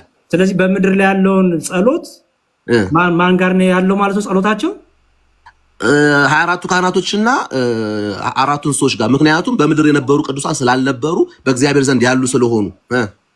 ምንድን ነው ይሄ ጸሎት በምድር ነው የሚቀርበው አልከኝ አይደል? አሁን ይኸውልህ ያሬድ እንደዚህ አታውራ። ቆይ ስማ እባክህ አዳምጥ። ታግሳችኋል እኮ ሌሎቹን። እኔ እኮ አንድም አላስወራኸኝም። እሺ ይሄን የሚጸልዩት ከምድር ነው አልከኝ አይደል ብሩኬ? የምድር ጸሎት ነው አልኩ። ጨረስኩ። ከምድር ላይ ለምሳሌ አንተን በለው፣ አንተ የምትጸልየው ጸሎት ነው አይደል? ያሬድ የሚጸልየው። እሺ ቀጥል። ቆይ በአንተን ነው ወሰደው። እኔማ ይሄ በሰማይ ያለ ጸሎት ብዬ ስለማምን አንተ በምድር ስላክ ነው። ይሄ በምድር ነው አይደል አንተ? አዎ የምድር ጸሎቶች ናቸው። በጣም ጥሩ። ስለዚህ አንተ ጸሎት ማለት ነው። ወደ እግዚአብሔር የቀረቡ ማለት ነው እያልኩ ያለሁት። እሺ በጣም ጥሩ። ይህ ጸሎት ሲቀርብ ጸሎቱ ማን ጋር ነው የደረሰው? መጀመሪያ ለእግዚአብሔር። እሺ እዚህ ጋር ግን የሚለው ለማን ጋር ይላል መሰለ? ይኸው የቅዱሳኑን ጸሎት የሆነ ዕጣን የሞላበትን የወርቅ ዛዙ ጸሎቱ የሞላበትን እነማን ናቸው የያዙት ያሬድ? እነዚህ 24ቱ እንስሶችና 24ቱ ሽማግሌዎች። ዛትስ ማይ ኩዌስችን እኮ አሁን እያልኩ ያለሁት እነዚህ ሰዎች በምድር ላይ ቅዱሳን ሆኖ የሞቱ ናቸው ወይ? ስለዚህ ቆይ አንዴ ብሩኬ ስማኝ። ስለዚህ አንተ እኮ እያልክ ያለው ወንድም አለም ጸሎታችንን በሰማይ ያሉ ቅዱሳን ይቀበሉናል እያልክ ነው። አላልኩም። እነዚህ አሁን ልመለስ ድጋሚ። ምን እያልክ ራስን አዳምጥ። ሐሳቤን ተረዳኝ ወይ? አንዴ ድጋሚ ልመለስ። የመጨረሻ ይሄ ጸሎት የሚቀርበው ከየት ነው? የምድር ጸሎት ነው፣ ለእግዚአብሔር የቀረበ ነው። አንዴ ቆይ ጸሎቱ በማን እጅ ላይ ነው ያለው? አሁን ይሄ ሲቀርብ በእግዚአብሔር እጅ ላይ ነው ያለው የሚለው ግን ይኸው 24 ሽማግሌዎች በበጉ ፊት ወደቁ። አስማ አንዴ ስማ። እያንዳንዳቸውን በገናንና የያዙትን ላሳየ። በገናን ይዘዋል። የቅዱሳኑን ጸሎት የሆነ ደግሞ ዕጣን የሞላበትን የወርቅ ዕቃ ደግሞ ይዘዋል። ስለዚህ የቅዱሳኑን ጸሎት የሞላበትን ዕጣኑን ይዘዋል አልያዙም? እሺ ያሬድ ፕሊዝ፣ አሁንሽ እንደዚህ ልበል። እነዚህ ሰዎች በምድር ኖረው የሞቱ ቅዱሳን ናቸው አይደሉም? አንተ መልስልኝ። ይዘዋል አይደሉም? ናቸው አይደሉም? ይዘዋል አልያዙም? የቶቹ ሰዎች ነው የምትጠይቀው? የቶቹ ይዘዋል አልኩኝ እኮ። የቶቹ ሰዎች? 24ቱ ካህናቶችና 4ቱ እንስሶች። 4ቱ እንስሶች ኪሩቤልና ሱራፌል ናቸው። ሞተ ተብሎ አይነገርም። እነሱ ይዘዋል። ሞተ ተብሎ አይነገርም። እሺ ስለ ቅዱሳን የሚያወራውን አሳየኝ። እነዚህ አይሞቱም አይደል? እንስሶቹ 4ቱ እኮ የሞቱ ቅዱሳን አሁን እየተቀበሉ ወደ እግዚአብሔር ይሄው የቅዱሳን ጸሎት አሳየኝ። ይሄው የቅዱሳን የማን የቅዱሳን ጸሎት? የኛ ነው። በሰማይ ቅዱሳን እኮ ላሳይ እንዳልሆነ ላሳይ። ምን ችግር አለው? ላሳይ። በጌታስ አይዞ እንዴ ምንም በጌታ ስም እዚህ ቆይ መጀመሪያ ላሳይክ ና ላስማማለሁ። ይኸውልህ ምን ይላል? ሌላም መልአክ መጣና የወርቅ ጥና ይዞ በመሰዊያ አጠገብ ቆመ። በዙፋኑ ፊት ባለው በወርቅ መሰዊያ ላይ ለቅዱሳኑ ጸሎት እንዲጨምረው ብዙ ዕጣን ተሰጠው። የዕጣኑም ጢስ ከቅዱሳኑ ጸሎት ጋር ከመልአኩ እጅ በእግዚአብሔር ፊት ወጣ። ይሄ ጸሎት ከየት የሚቀርብ ጸሎት ነው? በማን ፊት ወጣ? በእግዚአብሔር ፊት በመልአኩ እጅ። መልአኩን እያሰረግ ያሉ ጸሎቱ በማን ፊት ወጣ?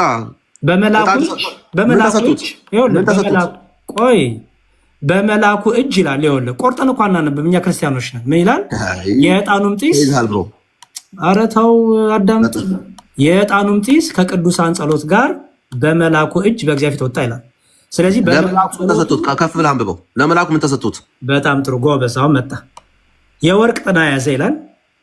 ይኸው በመሰዊያ አጠገብም ቆመ። ይሄ መሰዊያ የት ነው ያለው? በሰማይ ነው። እያወራን ያለው በሰማይ ነው። በጣም ፐርፌክት። በዙፋኑ ፊት ባለው በወርቅ መሰዊያ ላይ ለቅዱሳኑ ሁሉ ጸሎት እንዲጨምረው ብዙ ዕጣን ተሰጠው። እነዚህ ቅዱሳን ስማ እዚህ ጋር እንዲጨምረው ምን እንዲያደርግ ተሰጥቶት ነው። በመጨረሻ ተሰጥቶት ነው። እኔ እኮ ተሰጥቶት ነው ያልኩት እኮ መቼ አልተሰጠው? አዎ እኮ የዘር ሰመት ተሰጠው። እዚሁን አንዴ ቆይ። እነዚህ ቅዱሳን በምኑ ዙሪያ ነው ያሉት? እነዚህ ቅዱሳን በምኑ ዙሪያ ነው ያሉት? ምንድን ነው? በእግዚአብሔር ነው። በመሰዊያ ዙሪያ አይደል ያሉት? አዎ መሰዊያ የት ነው ያለው? በእግዚአብሔር ፊት ነው። በሰማይ አይደል? አዎ በሰማይ። ይሄ ጸሎት እኮ በምድር ነበር ያልከኝ። አረ በኢየሱስ ስም ጸሎቱ የቅዱሳን የኛ ጸሎት ነው ወደ እግዚአብሔር የቀረበ። እኔ ስለዚህ ነው የቀረበውን። ቆይ አዳምጣ። አንተ ብቻ ታውራ ያሬድ። አንተ ብቻ ካወራማ እንዴት ይሆናል? በዚህ ክፍል ሆነ አውራ። በዚህ ክፍል ነው ማወራህ። እሺ በመሰዊያ ዙሪያ ያሉት በምድር ነው በሰማይ ነው? በኢየሱስ በሰማይ የኛን የቅዱሳንን ጸሎት እሱን አልጠየቅኩህም። እኔ እሱን የጠየቅኩህ እነዚህ ጸሎት የሚያደርጉት ቅዱሳን በመሰዊያ ዙሪያ ያሉት ቅዱሳን በሰማይ ያሉት በምድር ነው ያሉት? ያሬዶ እየነገርኩህ እኮ ነው። በሰማይ ያለን ነገር ነው እያወራን ያለ ነው። እኔ እሱን አልጠየቅኩም። የጠየቅኩህ አሁንም በመሰዊያ ዙሪያ ያሉት ጸሎት የሚያቀሩት በመሰዊያ ዙሪያ ያሉት ቅዱሳን በሰማይ ነው በምድር ነው? በሰማይ ነው ያሉት። ማ ቅዱሳን አይደል ያልከው?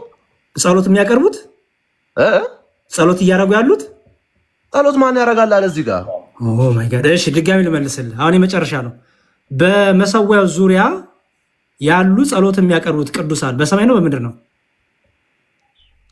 ይኸውልህ የሚያሳርገው መልአኩ እሱን አልጠየኩም። ሪዝዋን የሚያሳርገው የጠየኩት ጥያቄ መሰዊያ የት ነው ያለው? በምድር ነው በሰማይ? መሰዊያ ያለው በሰማይ። ጥሩ። በመሰዊያ ፊት ሲል በሰማይ ነው በምድር ነው? በሰማይ ነው እንጂ። በእሱ ዙሪያ ቅዱሳኑ አለ ሲል በሰማይ ነው በምድር ነው? የቱ ጋር ነው የሚለው? አንብበው። እሺ። ሌላ መልአክ መጣና ወርቅ ጥና ይዞ በመሰዊያ አጠገብ ቆመ። በዙፋኑ ፊት ባለው በወርቅ መሰዊያ ላይ ለቅዱሳኑ ሁሉ ጸሎት እንዲጨምረው ብዙ ዕጣን ተሰጠው። አንዴ ስማኝ። በመሰዊያ አጠገብ ማን ነበር የነበረው? ንገረኝ። ለቅዱሳን ጸሎት ነው የሚለው። በመሰዊያ አጠገብ ማን ነበረ? ምን ሆነ ነው ያሬድ?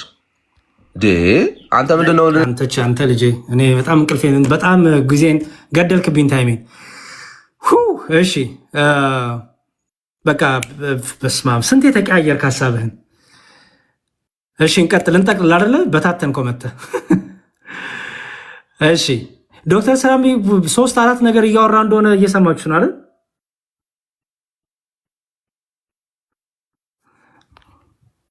ወይ ብሩክዬ ተያዝክ አልከኝ፣ ምስኪን ወንድሜ። እሺ እውነት ነው ተይዣለሁ ብሩክዬ፣ እውነት ነው። በጣም እኔ ፈራሁክ ብታይ። እኔ እፈራለሁ ሰው፣ አንተ ደግሞ በጣም ነው የምፈራ እና ለዛ ነው ያወረድኩት ስለያዝከኝ። ይኸው ልቀዳኝ ከፈለግ ልንገርህ፣ አንድ ቁጥር ጻፍና እንዲሁም ብሩኬ ዛሬ ስለያዘኝ አስወርጃለሁ ልበልልህ። አንድ ቁጥር ጻፍ ብሩኬ እንድትቀዳኝ።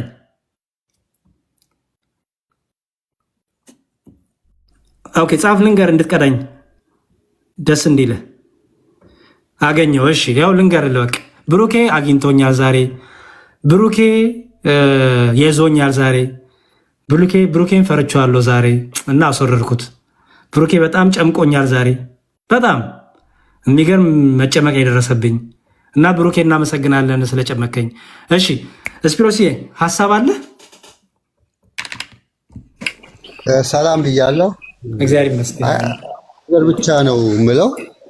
እስቲ ይሄንን ክፍል በ54ቱ በአዲሱ መደበኛ ትልቁ ላይ ላልገው ይኸውና ልታሳይ አይደለም እንዴ?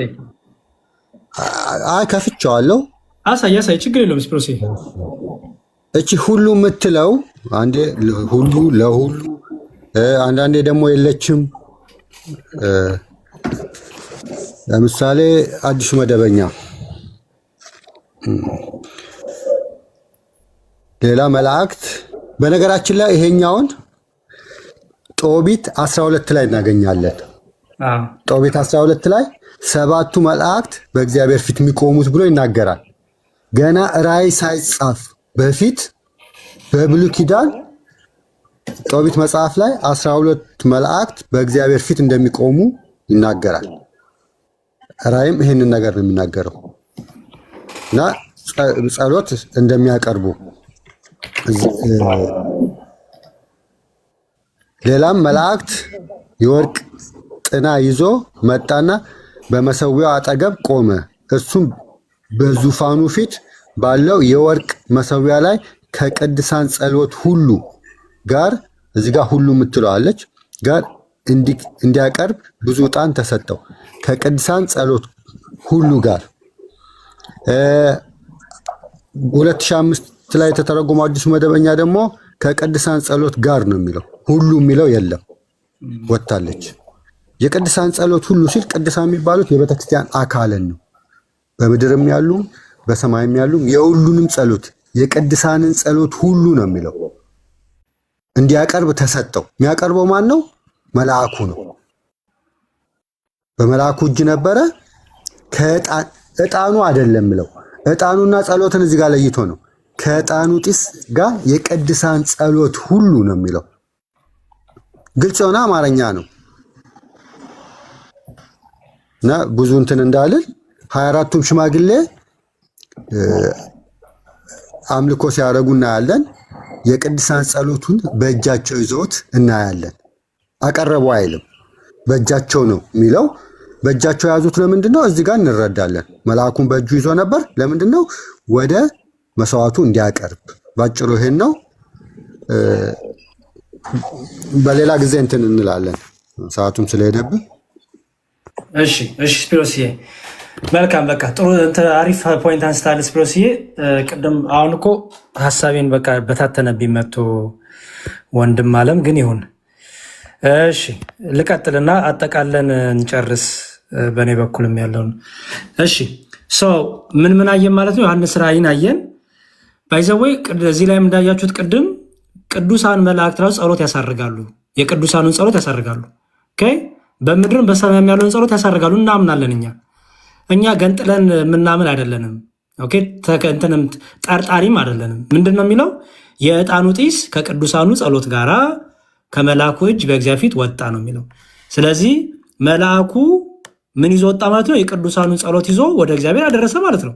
ስለዚህ መላእክት ምን ያደርጋሉ? ጸሎታችን ያሳርጋሉ። አሜን ያሳርጋሉ። አሜን እንጠቀማለን እኛ። አያሳርጉም ካልክ ከእግዚአብሔር ጋር ነው የምትጣለው፣ መብትክ ነው። አያሳርጉም ካልክ አያሳርጉልም፣ ጸሎትም አያርግም። እኛ ግን በመላእክት ጸሎት እናምናለን። ይኸው በመላእክት ጸሎት አሳራጊነት እናምናለን። ጸሎታቸውንም ይጸልያሉ ብለን እናምናለን። ምን ይላል?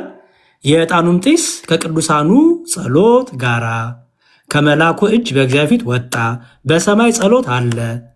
በሰማይ ጸሎት ለሚኖረው ለምንድን ነው? በምድር ያለችው የክርስቶስ ቤተክርስቲያንና በሰማይ ያሉት ሩጫቸውን የጨረሱ ክርስቶስ ላይ ያለን አካሉ ብልቶች ስለሆንን አንዱ ብልት ስለ አንዱ ብልት ይጸልያል። መላእክት ደግሞ ጸሎታችን ያሳርጋሉ። አሜን ያሳርጋሉ። መጽሐፍ ቅዱስ ቃል ነው። አልቀበልም ካልክ ምንም ችግር የለውም፣ መብትክ ነው። እሺ ዮሐንስ ራእይ ምዕራፍ 6 ቁጥር 9 ላይም እስከ 11 ይህን ያስቀምጣል። አምስተኛውንም ማኅተም በፈታ ጊዜ ስለ እግዚአብሔር ቃልና ስለጠበቁት ምስክር የታረዱትን የሰዎችን ነፍሳት ከመሠዊያው በታች አየሁ ይላል። ከመሠዊያው በታች አየሁ። ስለ ክርስቶስ ስለ ቃሉ የታረዱ ምስክሮች በታላቅ ድምፅም እየጮሁ ነው የሚለው። እነዚህ ምስክሮች፣ እነዚህ የታረዱ ፕሮቴስታንቶቹ ዋጋ የላቸውም፣ አበቃላቸው፣ ተረስተዋል ብለው ከመርከብ ጋር ሊያገናኟቸው የፈለጉት ቅዱሳን እንዲህ ይላሉ። ምን ይላሉ? በታላቅ ድምፅም እየጮሁ ምን አሉ? ቅዱስና እውነተኛ ጌታ ሆይ እስከ መቼ ድረስ አትፈርድም? ደማችንንስ በምድር ላይ በሚኖሩት ላይ እስከ መቼ አትበቀልም አሉ ይላል። አስተውሉ። እነዚህ በአጸደ ነፍስ ያሉ ናቸው።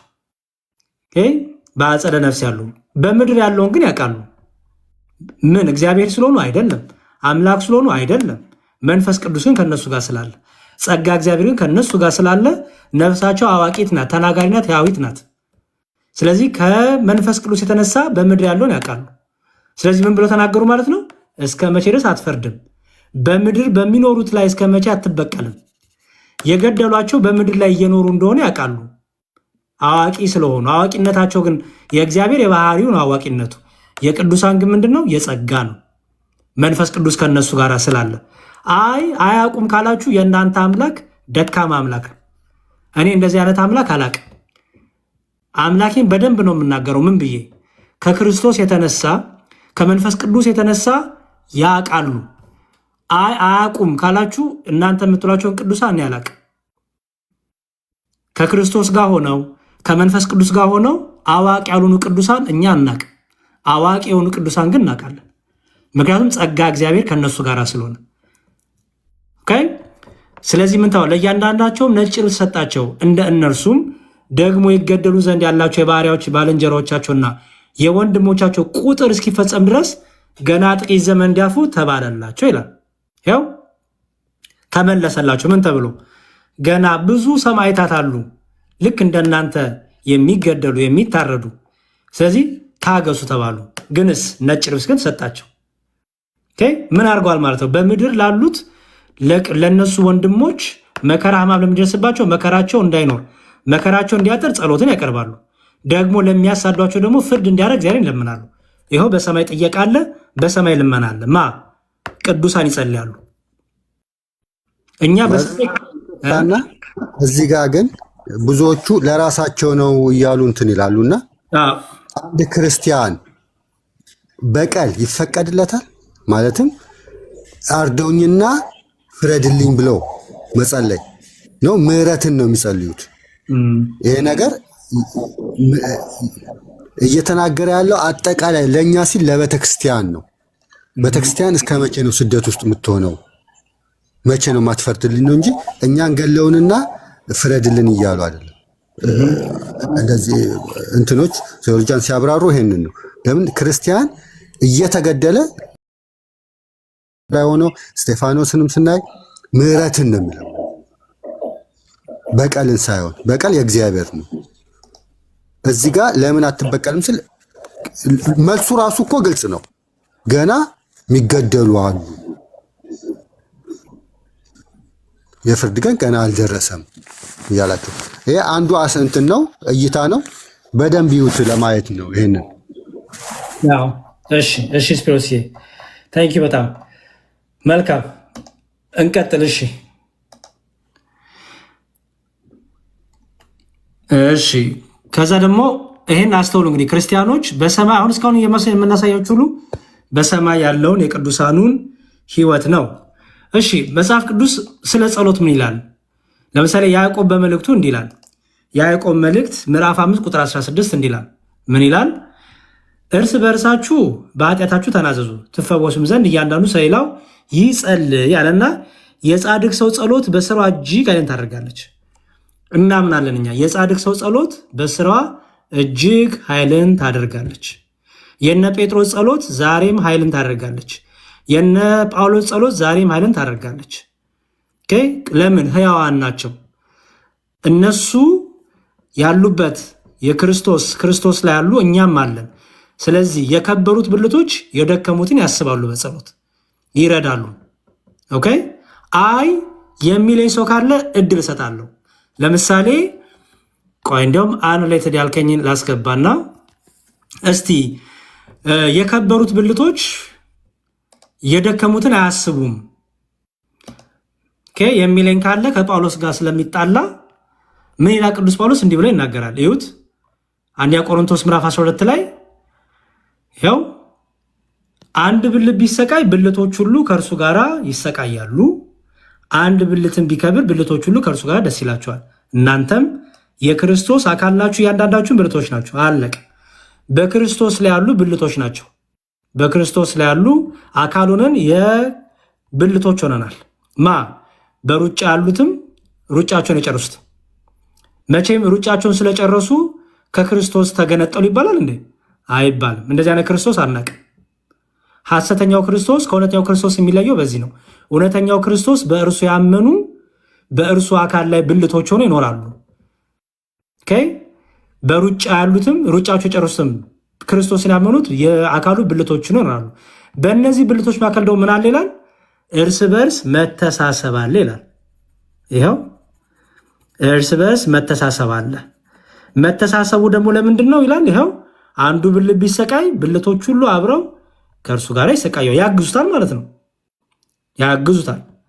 አንድ ብልት ደግሞ ቢከብር ብልቶች ሁሉ ከእርሱ ጋር ደስ ይላቸዋል። ደግሞ ቢነሳ ከውድቀቱ ንስሐ ቢገባ ሁሉም ብልቶች በዛ በአካሉ ያሉ ብልቶች ሁሉ ደስ ይሰኛሉ። ሉቃስ ወንጌል ላይ ምን እንደሚል በአንድ ኃጢአተኛ መመለስ በሰማይ ደስታ ይሆናል እንደሚል፣ በመላእክት ዘንድ ደስታ ይሆናል የሚለው አያችሁ። ደስታ የሚለው ለምንድን ነው? አካሉ ላይ ያለን ብልቶች ስለሆነ። ደካማው ብርቶቹ ያስቡታል። ደካማው ሲነሳ ሲበረታ ንስሐ ሲገባ ብልቶች ሁሉ ደስ ይላቸው፣ በሰማይም በምድርም ያሉ። እኛ የምናውቃት የቤተክርስቲያን እች ናት። እኛ የምናውቀው ክርስቶስ ይሄ ነው። ከዚህ ውጭ ያለ ክርስቶስ አናውቅም። ቅዱሳን የሌሉበት ክርስቶስ የለም። ቅዱሳን የአካሉ ብልቶች ያልሆኑበት ክርስቶስ አናውቅም። ሐሰተኛው ክርስቶስ አዎ፣ እውነተኛው ክርስቶስ ግን የእግዚአብሔር ልጅ የድንግል ማርያም ክርስቶስ ቅዱሳኑ የአካሉ ብልቶች ሆነው በሰማይም በምድርም ያሉ የተጨመሩ ብልቶች ይኖራሉ። እርስ በእርሳቸው ደግሞ ይተሳሰባሉ። ስለዚህ ይህንን በደንብ አድርጋችሁ ልታስተውሉ ይገባል።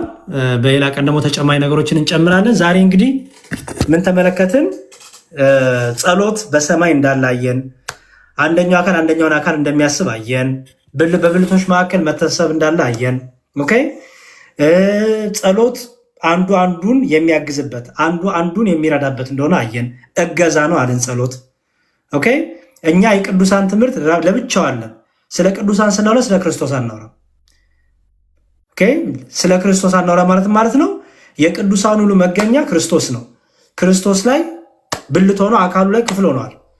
ኦኬ ስለዚህ ከክርስቶስ የተነሳ በሰማይ በምድርም ያለችው ቤተክርስቲያን ተጋጥማለች፣ አንድ ሆነናል። ስለዚህ የደከሙትን የከበሩት ያስቧቸዋል። አንዱ ቢደክም በአካሉ ያሉ ብልቶች ሁሉ አብሮ ይደክማሉ። ለምን? ወደ ክብር እንዲመጣ፣ እንዲበረታ፣ እንዲነሳ። በብልቶች መካከል ምን ስለሌለ? መለያየት ስለሌለ ማለት ነው። ስለዚህ ነገረ ቅዱሳን እንግዲህ ዛሬ በጥቂቱ አይተናል። እንግዲህ እግዚአብሔር ይርዳን። እግዚአብሔር እንቀጥላለን። ባይዘወይ በደንብ ነው የምንቀጥለው። ነገ ከነገ ወዲያ ደግሞ ሌሎችን ነገር ደግሞ እናነሳ ሌላ ርዕስ